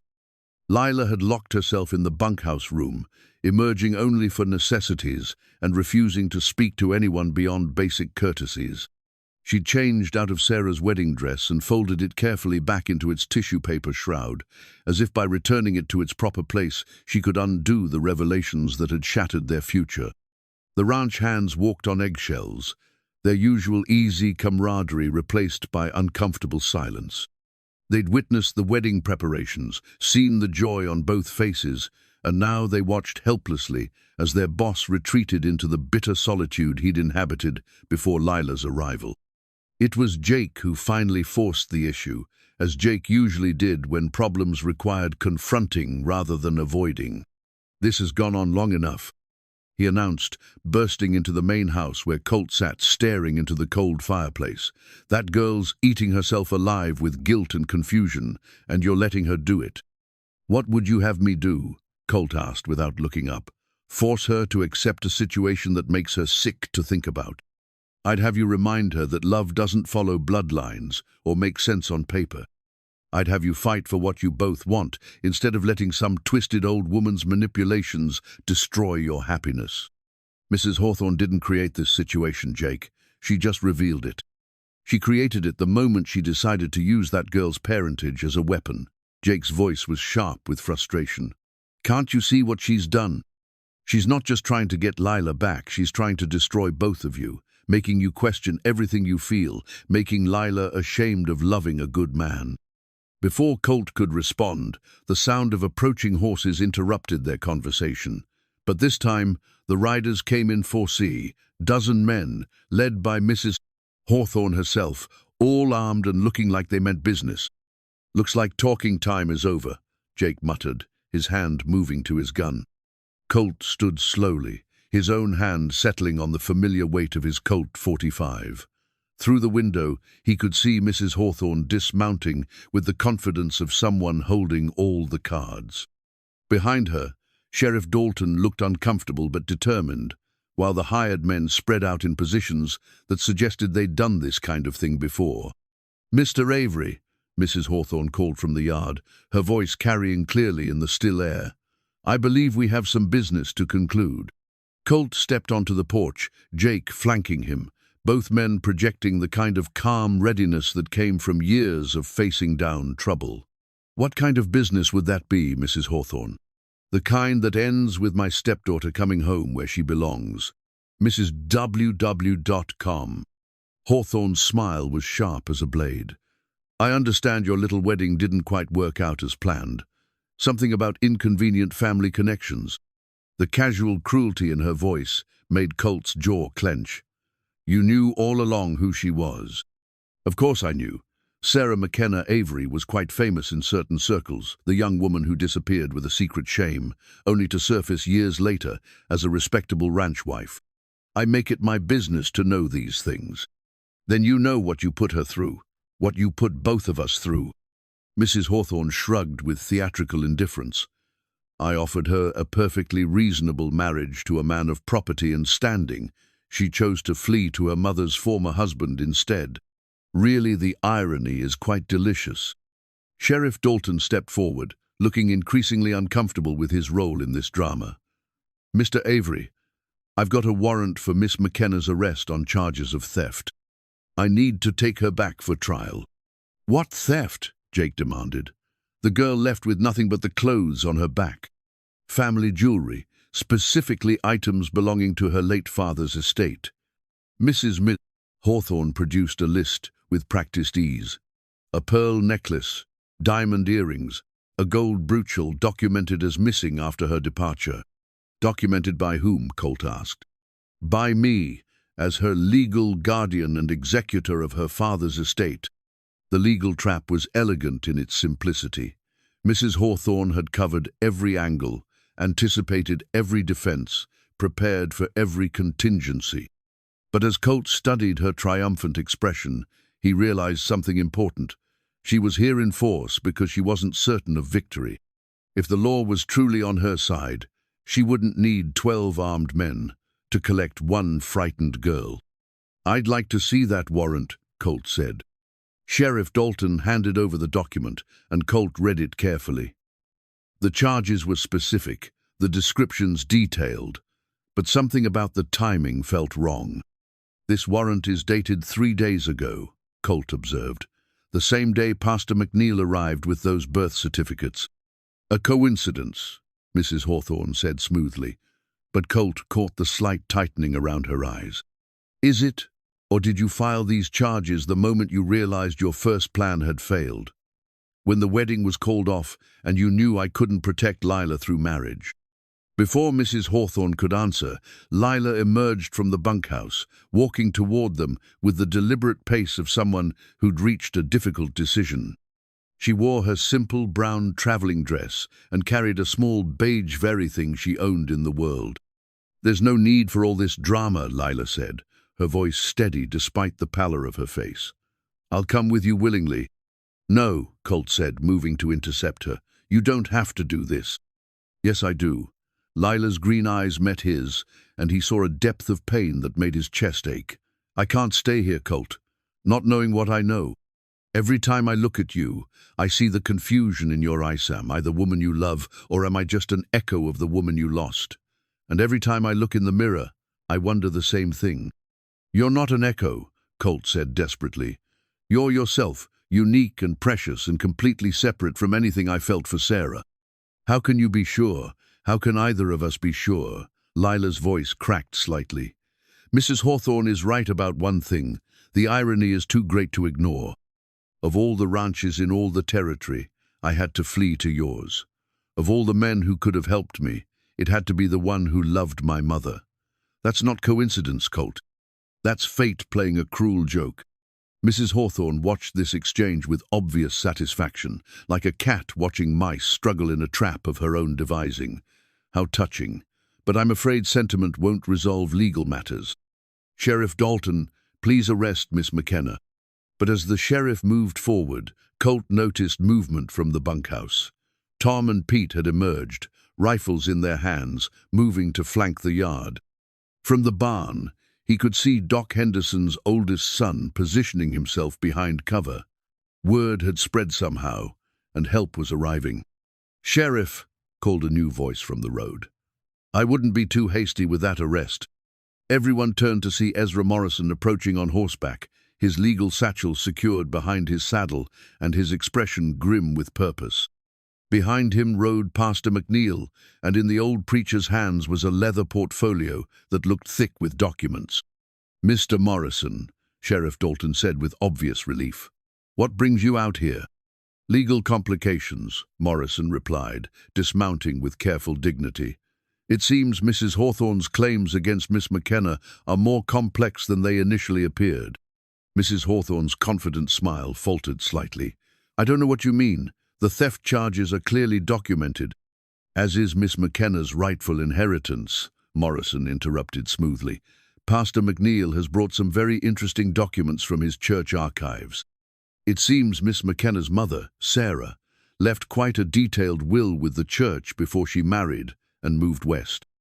Pastor McNeil stepped forward, his weathered hands steady as he opened the portfolio. "Sarah McKenna, Lila's mother, deposited these documents with our church when she was 17, before she left home.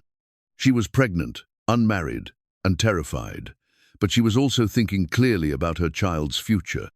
He withdrew a document that even from a distance looked official and carefully prepared. "This is Sarah's will, properly witnessed and notarized, leaving everything she owned to my daughter, should she survive and come of age. That includes all the jewelry Mrs. Hawthorne claims was stolen items that belonged to Sarah's mother and grandmother, passed down through the female line." "That's impossible," Mrs. Hawthorne sputtered. "Those items belonged to William McKenna's family." "No, they didn't," Pastor McNeil said firmly. "I have the documentation proving they were Sarah's personal property, brought into her marriage as her dowry. When she married William McKenna, the jewelry remained hers by right, and by this will, it belongs to her daughter." Morrison smiled with the satisfaction of a lawyer who'd found the perfect precedent. In other words, Sheriff, Miss McKenna can't be charged with stealing property that legally belongs to her. Mrs. Hawthorne's theft charges are without foundation. The silence that followed was profound. Mrs. Hawthorne's face had gone through several shades of red and was settling into a dangerous purple. Her hired men looked confused, uncertain whether they were still needed or if the legal ground had shifted beneath their feet.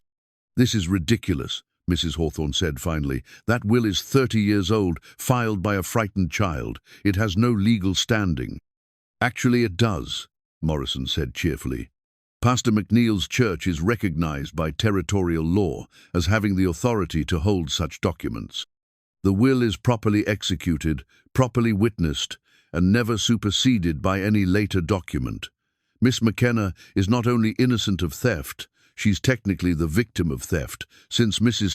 Hawthorne has been in possession of property that rightfully belonged to someone else." Colt watched this legal drama unfold with growing amazement. In the space of minutes, the trap that had seemed so carefully constructed had crumbled into dust. But even as relief flooded through him, he realized the deeper problem remained unsolved. Lila might be legally free, but she was still convinced that their love was somehow tainted by her parentage. The charges are dropped, Sheriff Dalton said, clearly grateful to escape a situation that had become too complicated for comfort. "Mrs. Hawthorne, I suggest you return those jewelry items to their rightful owner." "Like hell I will, Mrs." Hawthorne snarled, her mask of civility finally slipping completely. "That girl has caused me nothing but trouble and expense. She's going to pay for it one way or another." Her hand moved toward the gun holstered at her hip, and suddenly the legal victory felt meaningless. Colt saw the madness in her eyes, the desperate fury of someone whose careful plans had been destroyed, and he knew that Mrs. Hawthorne was past caring about law or consequences.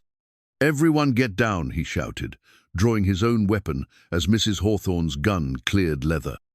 But it was Lila who moved first, stepping between Colt and Mrs. Hawthorne with the fearless determination of someone who'd finally decided what was worth fighting for. "Enough," she said, her voice ringing across the yard with unexpected authority. "I'm tired of being your weapon against good people. I'm tired of letting your poison corrupt everything I touch.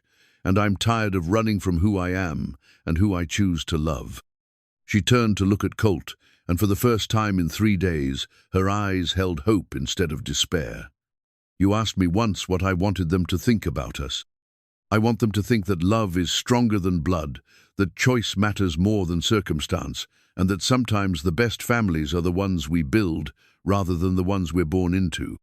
The words hit Colt like a lightning bolt, electrifying and transformative. In the middle of this armed confrontation, with guns drawn and tempers flaring, Lila had found her way back to the truth that mattered most. They had chosen each other, and that choice was more powerful than any accident of birth or twist of fate. "Mrs. Hawthorne," Lila continued, turning back to face her stepmother, "you've spent years trying to control me, own me, profit from me. But I'm not your property, and I never was. I'm Sarah McKenna's daughter, and I'm choosing to honor her memory by building the kind of life she would have wanted for me, only filled with love, respect, and genuine family." Mrs. Hawthorne's gun wavered in her grip, her face contorting with rage and frustration. Around the yard, her hired men began to look uncertain, as if wondering whether their pay was worth getting killed over a family dispute that had spiraled beyond all reason. "You little fool," Mrs. Hawthorne whispered. "You have no idea what you're giving up. Simpson would have made you rich, respectable." "He would have made me miserable," Lila replied firmly. "Just like you tried to make me miserable, but that ends now, today, here." She walked over to Colt and took his hand, her fingers intertwining with his as naturally as if they'd been doing it for decades. "I love this man, not because he loved my mother, but despite it. Not because fate threw us together, but because we chose to stay together when we could have walked away. And if he'll still have me, knowing everything we now know, I'd like to finish what we started 3 days ago." Colt looked down at her, face determined, beautiful, absolutely certain, and felt the last of his doubts crumble away. Jake had been right. Love didn't follow bloodlines or make sense on paper. It simply was, as real and undeniable as the sunrise, as necessary as breathing. "Miss McKenna," he said formally, his voice carrying across the yard so everyone could hear, "would you do me the honor of becoming my wife?" "Yes, Mr. Avery," she replied with a smile that could have lit up the entire territory. "I believe I would." And as they stood there, hands joined and hearts committed, Mrs. Hawthorne's fury finally boiled over into the violence that had been building all along. "If I can't have her," she screamed, raising her gun toward Lila, "then no one can." But as her finger tightened on the trigger, Colt was already moving, his body blocking Lila's as gunfire erupted across the yard, and the final confrontation began in earnest. The gunshot cracked across the yard like thunder, and Colt felt the burn of the bullet as it grazed his shoulder. He stumbled but kept his feet, his body still shielding Lila as chaos erupted around them. Mrs. Hawthorne's hired men, startled by their employer's sudden violence, scrambled for cover or drew their own weapons, unsure whether they were supposed to be fighting or fleeing. "Get behind the water trough," Colt shouted to Lila, pushing her toward the nearest cover as he drew his Colt 45. The familiar weight of the weapon in his hand steadied him, muscle memory from younger, more dangerous days taking over. Jake had already found position behind the porch steps, his rifle trained on the cluster of hired guns. "Tom, Peter, get to the barn and cover the flanks," he called. "Don't let any of them circle around." Sheriff Dalton, caught between duty and common sense, had his own weapon drawn, but seemed paralyzed by the situation. "Mrs. Hawthorne, put down the gun. This has gone far enough." But Mrs. Hawthorne was past listening to reason. Years of careful planning had crumbled in a single afternoon, her control over Lila evaporating like morning mist. Her face was twisted with a rage that had moved beyond sanity into something primitive and dangerous. "She ruined everything, Mrs. Hawthorne screamed, firing another wild shot that splintered the porch railing inches from Colt's head. "That ungrateful little wretch destroyed my life, and now she thinks she can just walk away." "Your life was already destroyed," Lila called from behind the water trough, her voice carrying clearly despite the danger. "Destroyed by gambling and greed and the poison you carry in your heart. I didn't do that to you. You did it to yourself." The truth of those words seemed to enrage Mrs. Hawthorne even further. She swung her gun toward Lila's voice, but Colt was already moving, his own weapon speaking with deadly precision. The bullet took Mrs. Hawthorne in the shoulder, spinning her around and sending her gun flying into the dust. For a moment, the yard fell silent, except for Mrs. Hawthorne's cries of pain and fury. Then one of her hired men, a scarred brute with cold eyes and no conscience, raised his rifle toward Colt. "Boss lady's paying us to bring the girl back," he growled. "Dead or alive," she said, "makes no difference to me." But before he could fire, Jake's rifle cracked from the porch, and the man dropped like a stone. "Anyone else want to earn their pay the hard way?" Jake called to the remaining gunmen. The answer came in the form of scattered gunfire as 3 of the hired men decided to honor their contract, despite the odds. Bullets whined off stone and wood as Colt dove for better cover, his shoulder burning where Mrs. Hawthorne's shot had creased him. From his position behind an overturned wagon, Colt could see Lila crouched behind the water trough, her face pale but determined. She wasn't cowering or weeping instead. She was looking around with the calculating gaze of someone planning her next move. "Stay down," he called to her, but even as he spoke, he saw her begin to crawl toward the barn where Tom and Pete had taken position. A gunman appeared around the corner of the bunkhouse, rifle raised, and aimed at Lila's moving form. Colt's blood turned to ice as he realized he couldn't get a clear shot from his position. Time seemed to slow as the man's finger tightened on the trigger. Then Pastor McNeil stepped into view, moving with the fearless dignity of a man who'd spent 60 years facing down evil in all its forms. He carried no weapon except his Bible, but he placed himself directly between the gunman and Lila with the authority of someone accustomed to commanding respect. "Son," the old preacher said calmly, I've presided over more funerals than I care to count. Men who died for money, for pride, for causes they didn't understand. Don't make me add your name to that list." The gunman hesitated, clearly unnerved by the old man's complete lack of fear. "Get out of the way, preacher. This ain't your fight." "Any fight over an innocent girl's freedom is my fight," Pastor McNeil replied, "just as it would be God's fight, if you believe in such things." While the gunman struggled with this unexpected moral challenge, Lila reached the barn safely. But the distraction had cost them. Another hired gun had circled around to flank Jake's position, and Colt saw the rifle barrel gleaming in the afternoon sun. Colt's service revolver spoke 3 times in rapid succession, the bullets walking up the barn wall to where the flanking gunman crouched. The man yelped and dove for cover, his own shot going wild and harmless. "How many more of them are there?" Tom called from inside the barn. "Too many," Jake replied grimly, "and they're getting organized." Indeed, the remaining gunmen seemed to be coordinating their movements, using hand signals and covering fire to advance on the ranch buildings. Mrs. Hawthorne, despite her wounded shoulder, was shouting orders from behind her own cover, her voice shrill with pain and determination.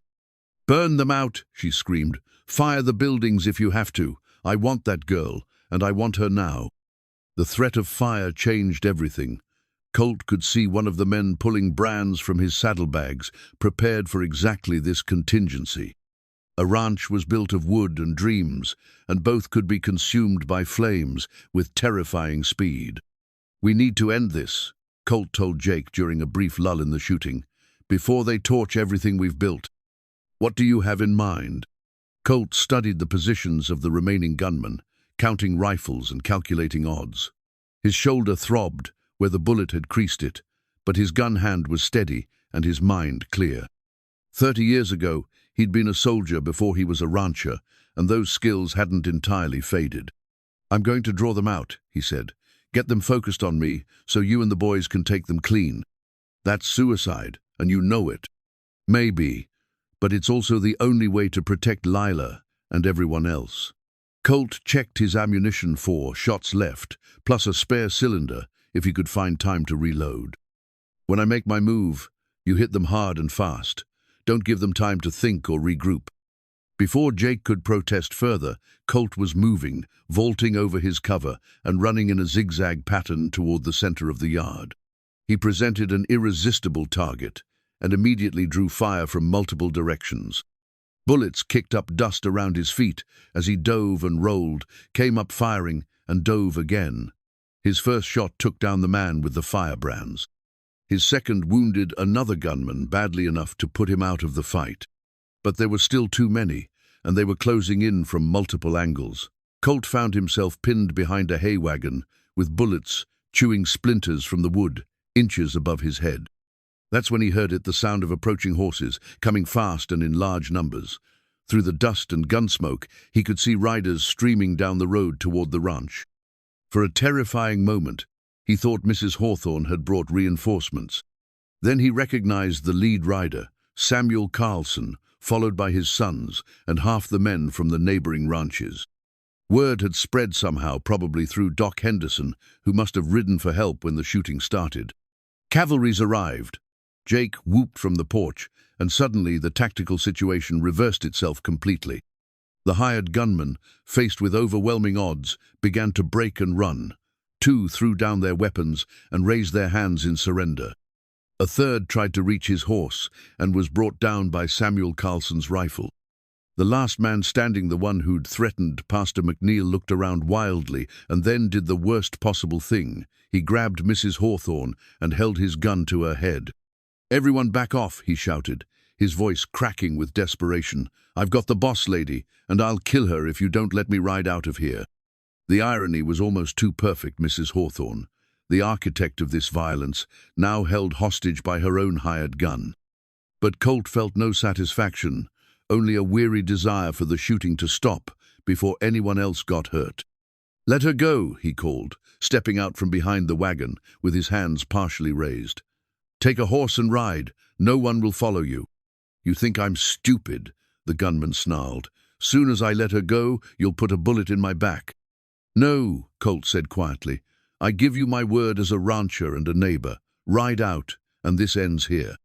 For a moment, it seemed like the standoff might resolve peacefully. Then Mrs. Hawthorne, even with a gun to her head, couldn't resist one final act of spite. "You'll never be happy," she hissed at Lila, who had emerged from the barn now that help had arrived. "Every time you look at him, you'll remember what you are. Every time he touches you, you'll wonder if he's thinking of her. I may not be able to stop you, but I can poison whatever you think you've found."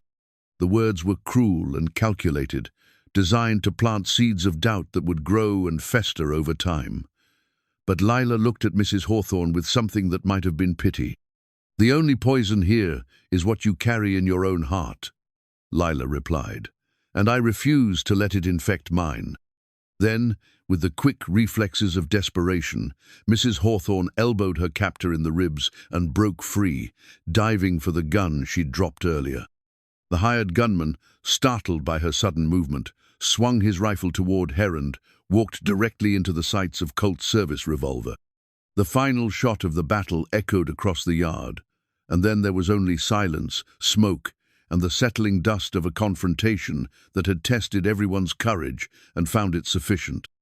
Mrs. Hawthorne lay motionless in the dirt, her hand just inches from the gun she'd been reaching for. The hired gunman who'd held her hostage was down as well, brought low by his own greed and poor judgment. Sheriff Dalton emerged from cover, looking shaken, but determined to restore some semblance of law and order. "Is it over?" he asked. Colt looked around the yard at the wounded men being tended by neighbors, at the bullet holes in his buildings, at Lila standing safely in the midst of friends who'd risked their lives to protect her. His shoulder throbbed, his hands shook slightly from adrenaline, and he felt older than his 58 years. But when Lila's eyes met his across the devastation, he saw something that made all the pain worthwhile. Love, pure and uncompromised, no longer shadowed by doubt or twisted by the lies of cruel people. "Yes," he said to the sheriff, but his words were meant for Lila. "It's over." The aftermath of gunfire brought a strange, ringing silence to the ranch yard. Smoke drifted lazily from rifle barrels, while dust settled on overturned furniture and splintered wood. Colt stood among the debris of what had been, until an hour ago, a peaceful wedding morning, his service revolver still warm in his hand. Sheriff Dalton moved methodically through the scene, checking the fallen men and securing weapons.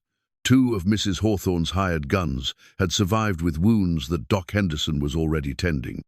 The others would need no medical attention ever again. Mrs. Hawthorne herself lay crumpled near the porch steps, her elaborate traveling dress now torn and stained with dust and blood. The woman who had orchestrated so much cruelty looked smaller in death, almost pitiful just, another casualty of her own poisonous ambitions. "Federal Marshal Garrett will want a full report when he arrives next week," Sheriff Dalton said, approaching Colt with obvious relief. "But from what I witnessed, this was clear self-defense. Mrs. Hawthorne fired first, threatened innocent lives, and her men opened fire on a lawful gathering." Colt nodded absently, his attention focused on Lila, who stood near the barn, surrounded by concerned neighbors. Martha Henderson was fussing over a small cut on Lila's arm, where a splinter had caught her during the gunfight. The older woman's maternal care was exactly what Lila needed, proof that she had found not just a man to love, but a community to embrace her. "More importantly," Sheriff Dalton continued, producing a badge from his vest pocket, "I have something that belongs to you." Colt looked at the federal marshal's badge with confusion. "I don't understand." "Marshal Garrett sent this ahead of his arrival. Seems he's been investigating Mrs. Hawthorne's operation for months: fraud, extortion, illegal gambling debts used to coerce young women into unwanted marriages. He was hoping to arrest her when he arrived, but—" Dalton gestured at the carnage around them. "Sometimes justice takes care of itself." The badge felt heavy in Colt's hands, its weight representing not just law and order, but vindication. Everything they'd suspected about Mrs. Hawthorne's corruption had been true. Lila hadn't been her first victim, merely the latest in a string of young women whose lives had been bartered to pay gambling debts or settle scores.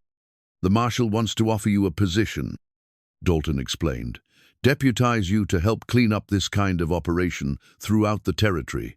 Seems you've proven you can handle yourself in a crisis." Colt looked at the badge, then at Lila, then back at the sheriff. "I'm honored by the offer, but I think my deputizing days are behind me.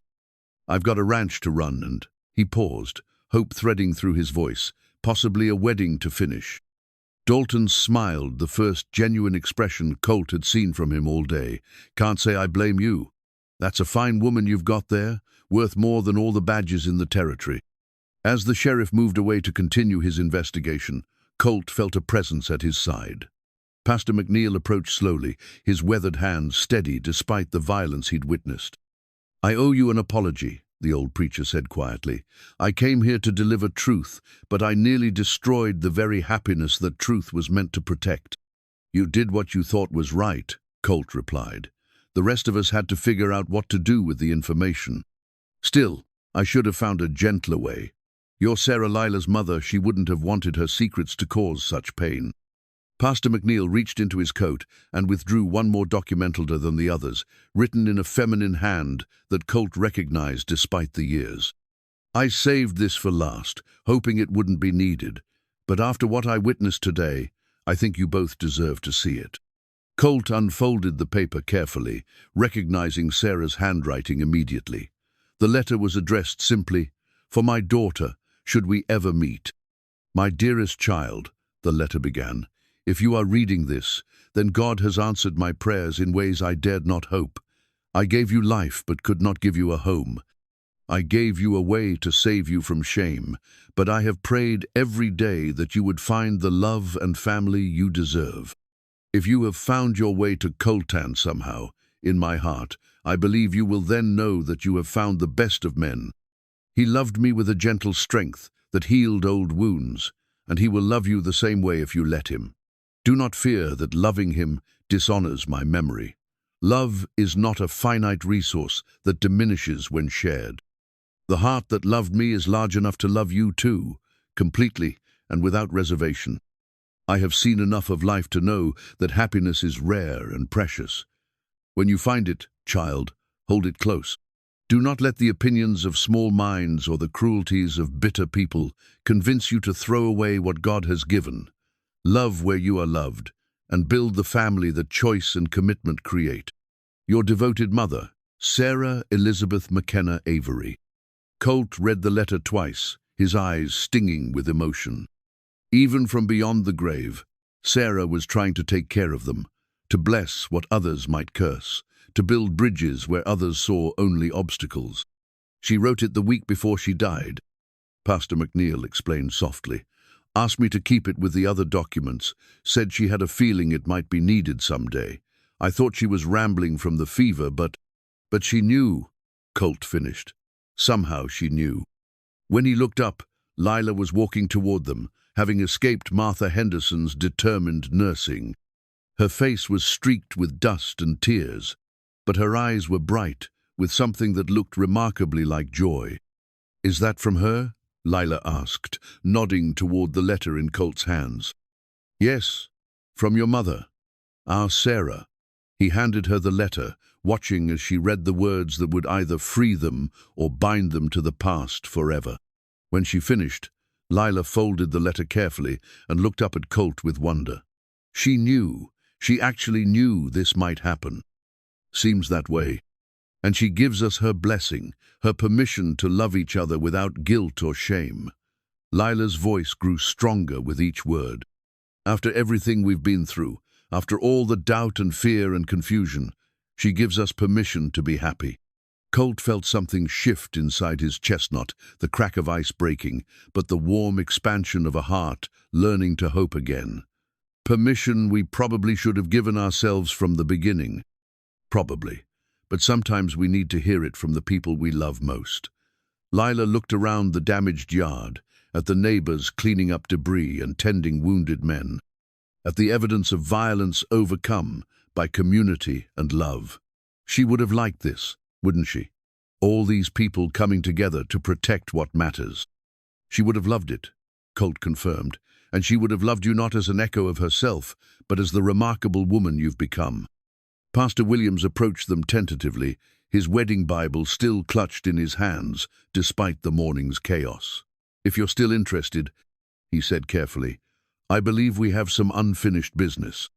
Lila looked at Colt, her eyes questioning and hopeful. "Are you sure? After everything that's happened, everything we've learned?" "I've never been more sure of anything in my life," Colt replied, taking her hands in his. "We've been tested by fire and found worthy. We've been blessed by the past and freed to build the future. If you'll still have me, I'd like to finish what we started." "Yes," Lila said, her smile radiant, despite the destruction around them. "Yes, I'll have you. All of you, your past, your grief, your love for her, and your love for me. I'll take it all and give you everything I am in return." As Pastor Williams opened his Bible and the surviving neighbors gathered around them, Colt felt the weight of Mrs. Hawthorne's malice lifting from his shoulders. The federal marshal's badge in his pocket represented justice served, but it was nothing compared to the justice of love triumphing over hatred, of two wounded hearts finding healing in each other. "Dearly beloved," Pastor Williams began, his voice carrying clearly over the sound of hammering as someone began repairing bullet holes in the barn wall. "We are gathered here in the sight of God and this community to join this man and this woman in holy matrimony." The ceremony proceeded without further interruption, surrounded by the evidence of violence overcome and community triumphant. When Pastor Williams pronounced them husband and wife, the gathered neighbors cheered with the enthusiasm of people who had fought for this happiness and earned the right to celebrate it. As Colt kissed his bride for the first time as married people, he felt Sarah's presence not as a barrier between them, but as a blessing upon them. The past had been honored, the present secured, and the future stretched ahead like an unwritten story full of possibility. The ranch would be rebuilt, stronger than before.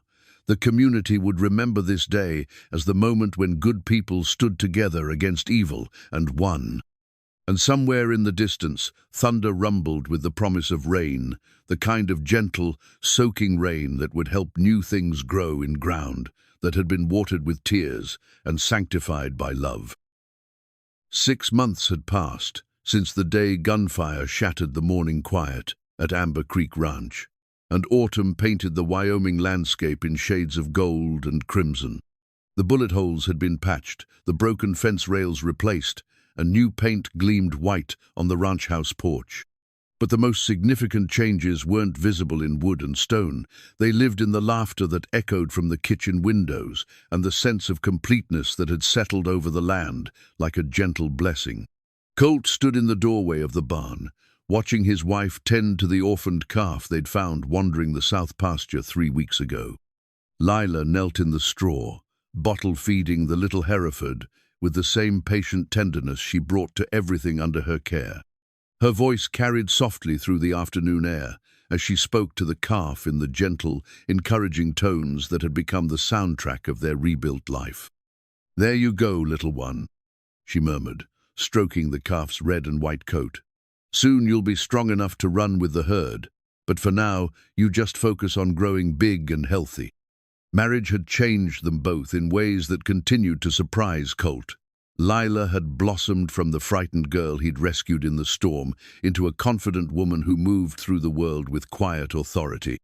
She'd taken over management of the household accounts, organized the ranch hands' work schedules with efficiency that impressed even Jake, and somehow found time to tend a garden that now supplied vegetables to 3 neighboring families.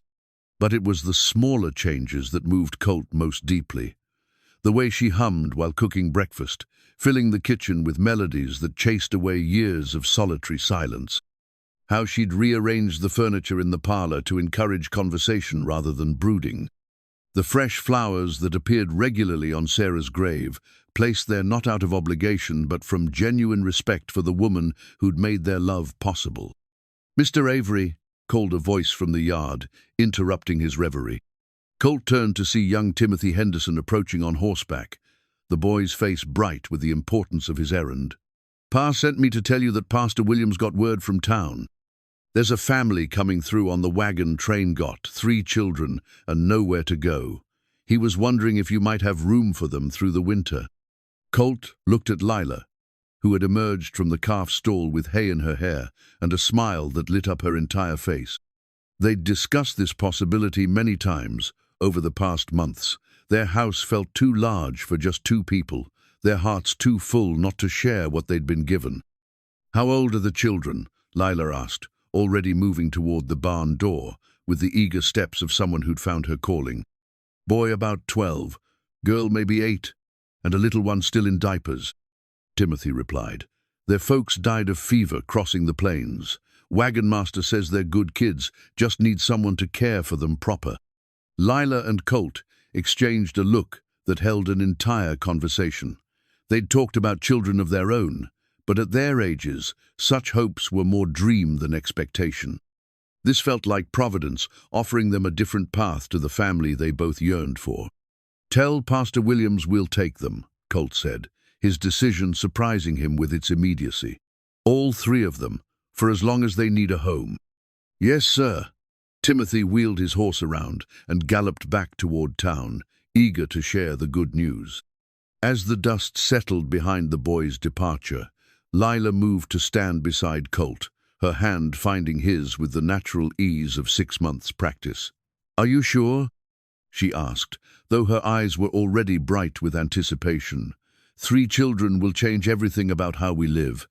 "Everything's already changed," Colt replied, bringing her hand to his lips for a gentle kiss. "When I rescued a bride in a wedding dress from that storm, I thought I was just helping someone in trouble. I had no idea I was saving my own life in the process." They walked together toward the house, their steps matching in the unconscious rhythm of people who'd learned to move through life as partners. The afternoon sun slanted through the cottonwood trees that Sarah had planted 30 years ago, their golden leaves creating patterns of light and shadow on the ground. Inside the house, evidence of their shared life filled every room. Lila's sewing basket sat beside the window where she spent evenings mending and creating, while Colt's books shared shelf space with the volumes of poetry she'd brought from her mother's modest collection. The kitchen held the rich sense of bread baking and stew simmering preparations for a dinner that would include Jake, Doc Henderson, and Pastor Williams, who'd begun joining them for weekly meals. On the mantelpiece, Sarah's wooden cross stood beside a new addition, a small silver frame holding the daguerreotype Pastor McNeil had given them of Sarah as a young woman. But it was placed not as a shrine to the past, but as a bridge between then and now, honoring memory while embracing the future. "I've been thinking," Lila said, as they settled into their chairs by the fireplace, "about names." "Names?" "For the children. If they're going to be part of our family, they should have the choice of our name too. McKenna Avery, perhaps, so they keep their parents' memory but gain our protection." Colt felt his chest tighten with emotion. 6 months ago, he'd been a man alone, convinced his capacity for love had been buried with his first wife. Now he was contemplating raising 3 orphaned children with a woman who saw possibility where others might see only burden. "You're remarkable, you know that," he said, studying her face in the firelight. "The way you embrace life, embrace challenges, embrace people who need homes and hope." "I learned it from you," Lila replied, settling back in her chair with the contented grace of someone who'd found her place in the world. "From a man who opened his home to a stranger in a storm, who fought impossible odds to protect someone he barely knew, who chose love over fear, even when the whole world seemed determined to tear us apart." Outside, the wind picked up, rattling windows and sending leaves skittering across the yard. But inside the house, warmth and light held the darkness at bay. On the kitchen table, Lila's latest project waited new wedding rings she was having made to replace the simple bands they'd exchanged during their hurried ceremony. The local silversmith was crafting them from silver that had belonged to both their families, melting down old jewelry to create something entirely new. "Do you ever regret it?" Lila asked suddenly, her voice soft with vulnerability that still surfaced sometimes. "Taking on all my complications, all the trouble that came with loving me." Colt left his chair and knelt beside hers, taking her hands in his weathered ones. Even after 6 months of marriage, touching her still felt like a small miracle. This beautiful, vibrant woman who'd chosen to build a life with a grizzled rancher old enough to be her father. "Never," he said firmly, "not for a single moment. You brought life back to this place, brought laughter back to my days, brought purpose back to my heart. If I had to fight Mrs. Hawthorne and her hired guns every week for the rest of my life, it would still be worth it. Even knowing what you know now, about my mother, about the strange twists of fate that brought us together, especially knowing that." Colt's voice grew warm with conviction. "Some people spend their whole lives looking for the one person who completes them. I was lucky enough to find that person twice, first with your mother, who taught me how to love, and then with you, who taught me how to love again. Different loves, but both precious, both real, both worth everything I had to give." Lila's eyes filled with tears, but they were tears of joy rather than sorrow. "I love you, Colt Avery. I love your past and your present, and whatever future we're going to build together. I love that we're about to become a family of 5, and I love that this old house is going to be full of children's voices again." "I love you too, Lila Grace Avery," Colt replied, using her married name with the satisfaction of a man who'd fought for the right to claim her. "And I love that we're proof that some stories have happy endings, even when they start with storms and sorrow." As if summoned by their words, the sound of wagon wheels on the road drew their attention to the window. Through the gathering dusk, they could see Pastor Williams approaching with a wagon, carrying 3 small silhouettes huddled together under traveling blankets.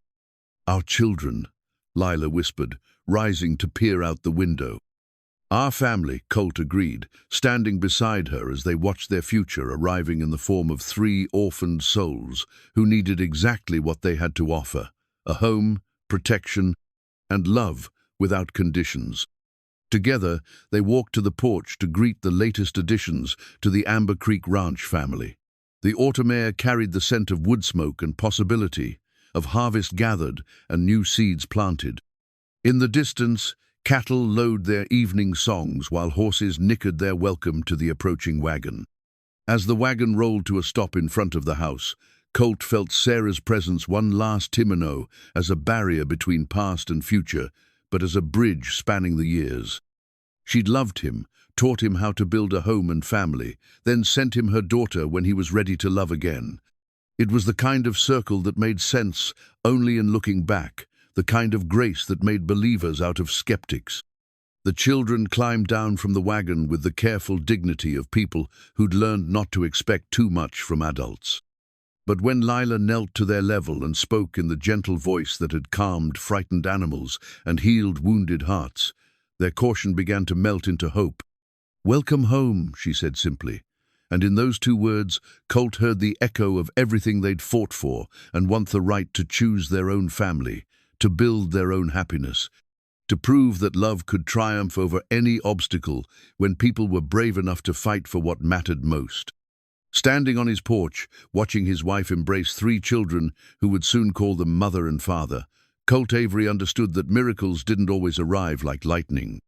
Sometimes they grew quiet and steady, the way dawn tiptoed across the mesa, transforming darkness into light, one gentle moment at a time. The storm that had brought Lila to his door seemed like a lifetime ago, but its gift continued to unfold in ways he was still discovering. Tonight, they would sit around the dinner table as a family of 5. Tomorrow, they would begin the patient work of healing young hearts and building new dreams. And someday, when these children were grown and gone to lives of their own, the story would be told of how a rich cowboy saved a bride left by a cruel stepmother, unaware she would become his everyday miracle that multiplied and spread until it encompassed everyone, blessed enough to find shelter under the wide Wyoming sky of the Amber Creek Ranch.